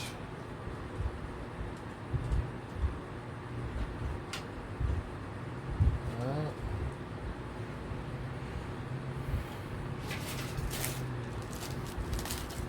We got zip ties.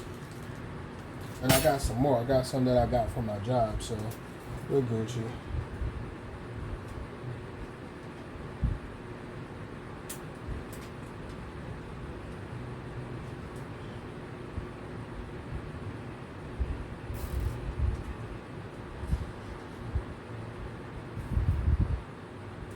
Alright. That's another cord right there. So I'm going to use these small zip ties for this right here. And then for everything else, I'm going to use the big ones.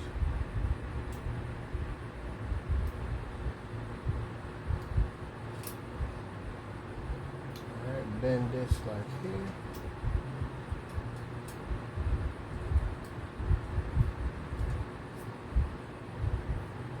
Ah.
Okay, I'm going to use one of my zip ties for that middle.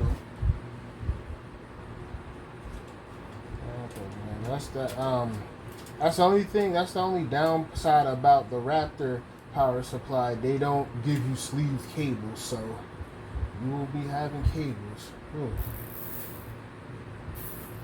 But that's something you can easily remedy with a couple of zip ties. And then you can neatly put it. Boom. See? Easy. Easy peasy. Alright. Graphic card.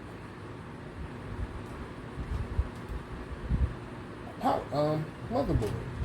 Okay. That was easy.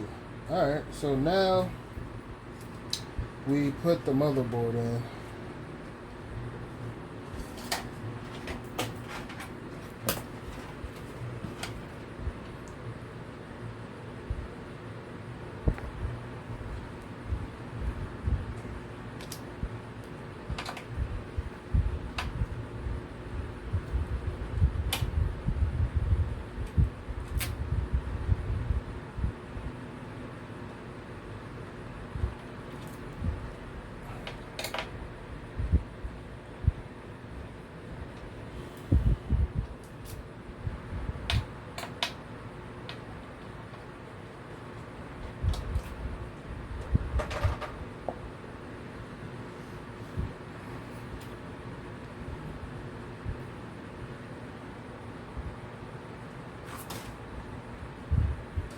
And I'm gonna leave the plastic on so whoever the lucky Jawa or outside of Jawa buyer, you can do your own satisfying plastic peel.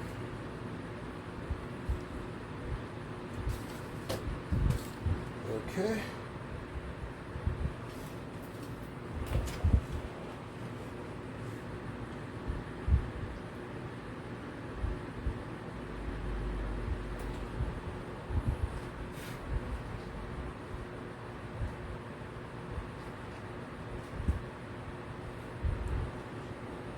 Okay.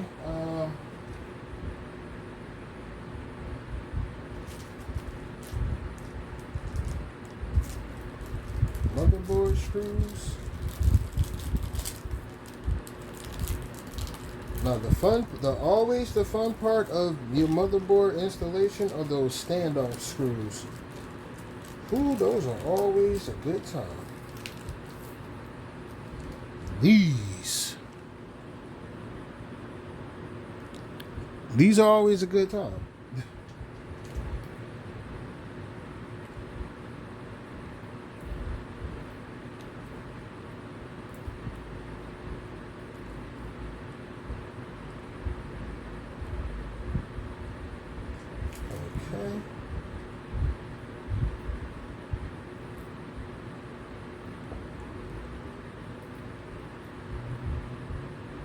Okay, now let's get the little motherboard joints. So 1, 2, 3, 4, 6 should suffice. So 3.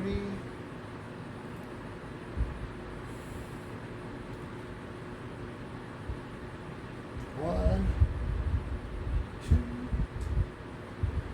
3.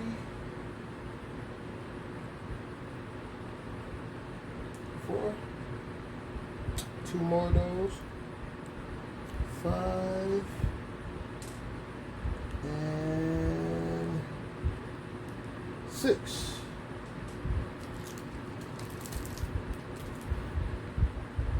Okay, it's not screwed in, so damn, I'm going to need 1, 3. 3 should suffice. So I need the GPU. So yep, 3 of those.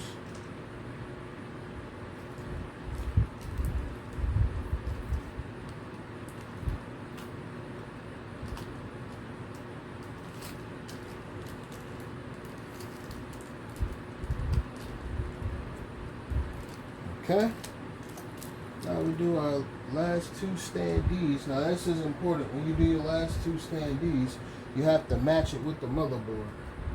So 1,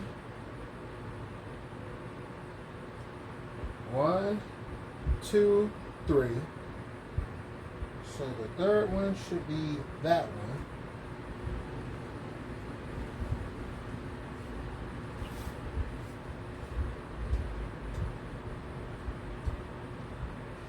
Oh wait! Oh, this one. Shout outs to this Antec case. Antec case. This was the easiest it was ever for me to install these things. Well, on that part, but when you screw them in, them shit's gonna start. That's the annoying part.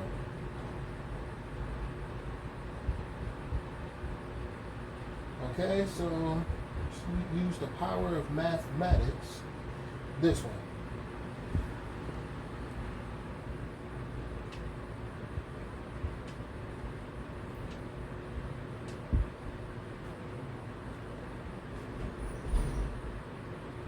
Oh, spoke too soon. There's that cloth. Oh, fuck. Alright, this towel might give me just a good grip as that cloth would have given me.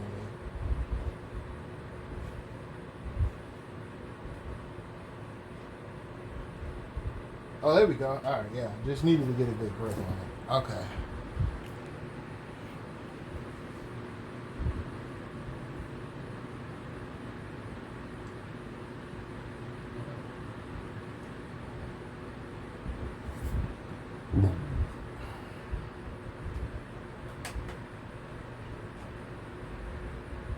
Okay.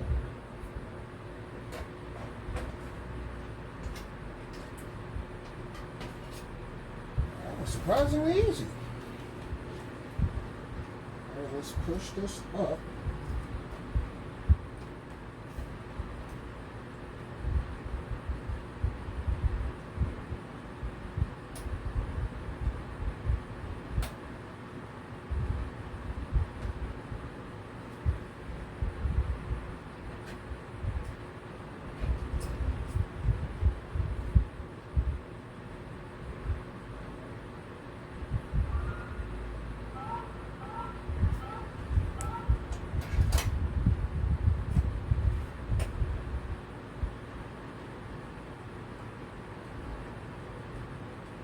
Alright, I/O panel is installed. Alright.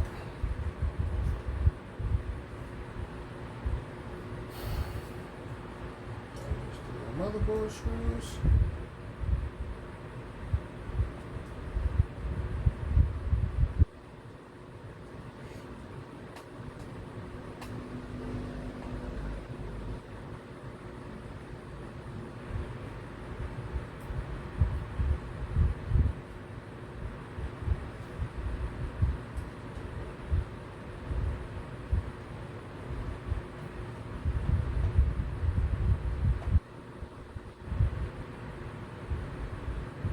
Okay, that's a sturdy.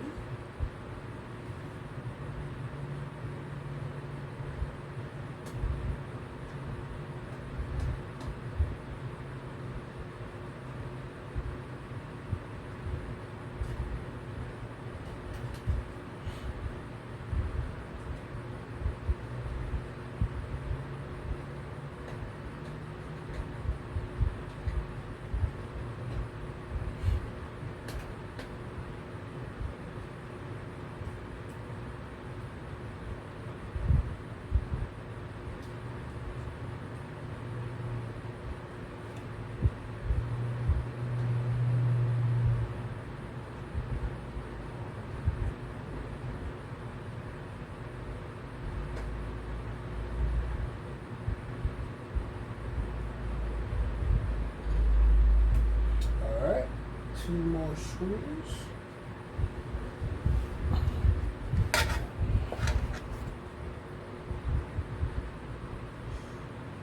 This one is going to be a slobber knocker. Hold up. Oh, no, it's not. I just moved that. I just had to move that cord.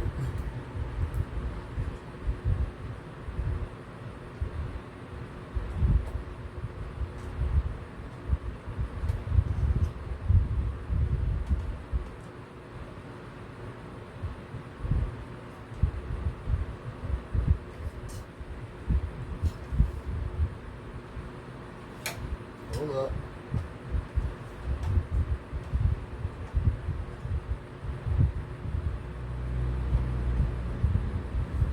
Okay.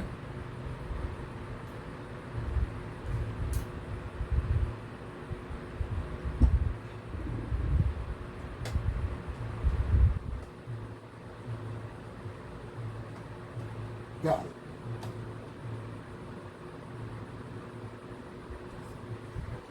Nice and snug.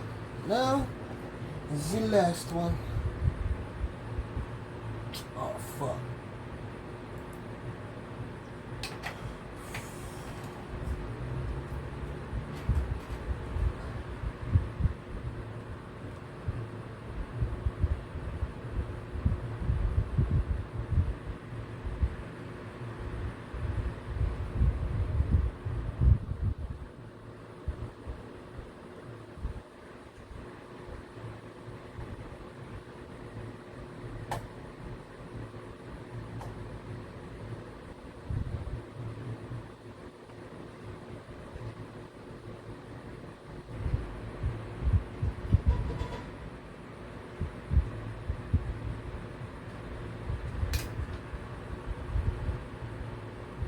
Eat your heart out, greatest technician that ever lived. Freaking Salem Tech Spurts. I don't have raccoon-like fingers, and I still got that damn near no space screw in there.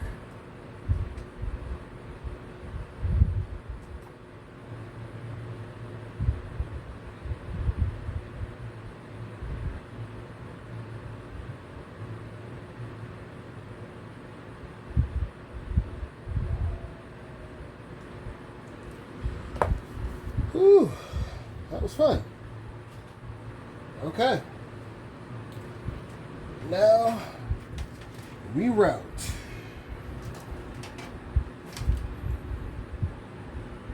So we're gonna put the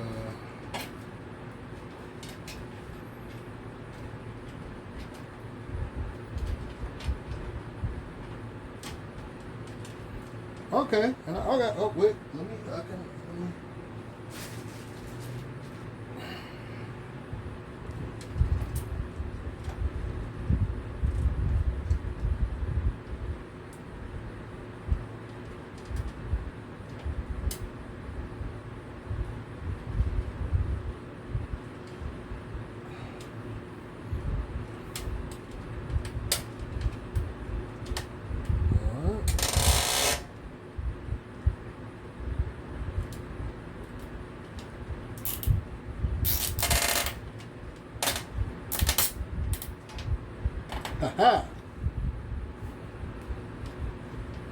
And the joints that got the little twist ties, I'm gonna keep those. I'm just gonna tighten them up a little bit. And then we gotta move this shit.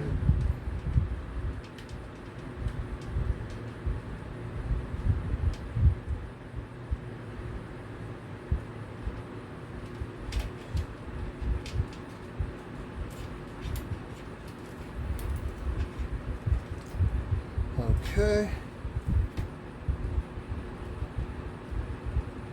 I got an idea for this.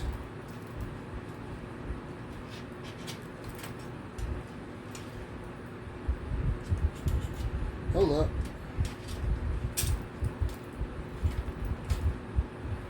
Oh, it's the reset switch. Alright, because the reset switch isn't the reset switch. It controls the RGB joints. I think it's this one. Alright.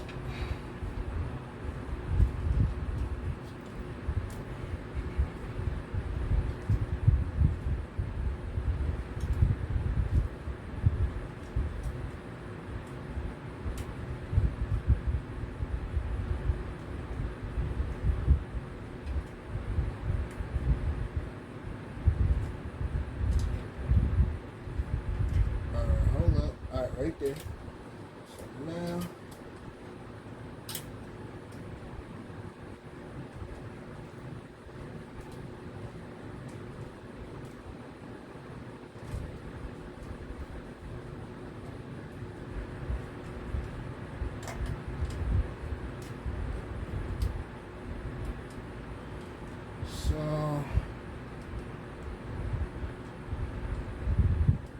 yeah. The little twisty ties, they're handy. Got that in there. And I'm out of twisty ties. Zip tie.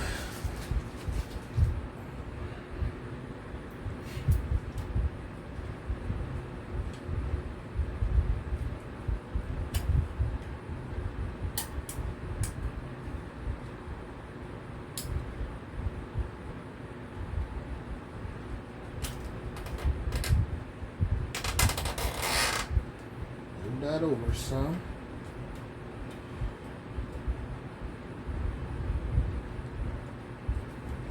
Oh yeah, low key fact. If you ever need zip ties, Home Depot. You know what I'm saying? Free workplace promo.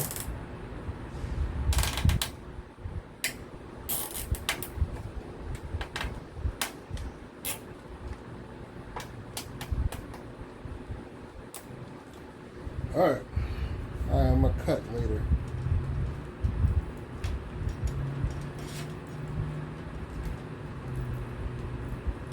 Oh, hold on. Okay.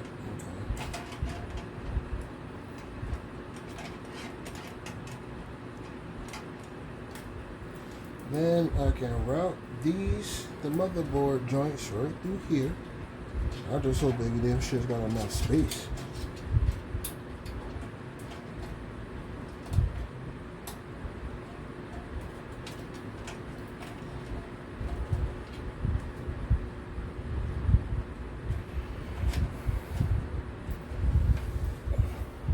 Oh, they fit. Okay. Right through here.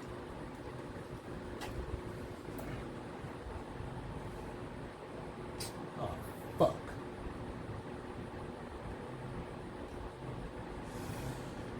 Give me 1 second. I gotta look up the motherboard. Yeah, the joints on here ain't labeled, so it's just say JFRP. It's like, yeah, figure that shit out. Nah, I'm good. Another pause break. No, it's gonna be a fun edit. Holy shit. I might do this. I might do the edit on this PC right now. I might do the edit on this PC. Another pause.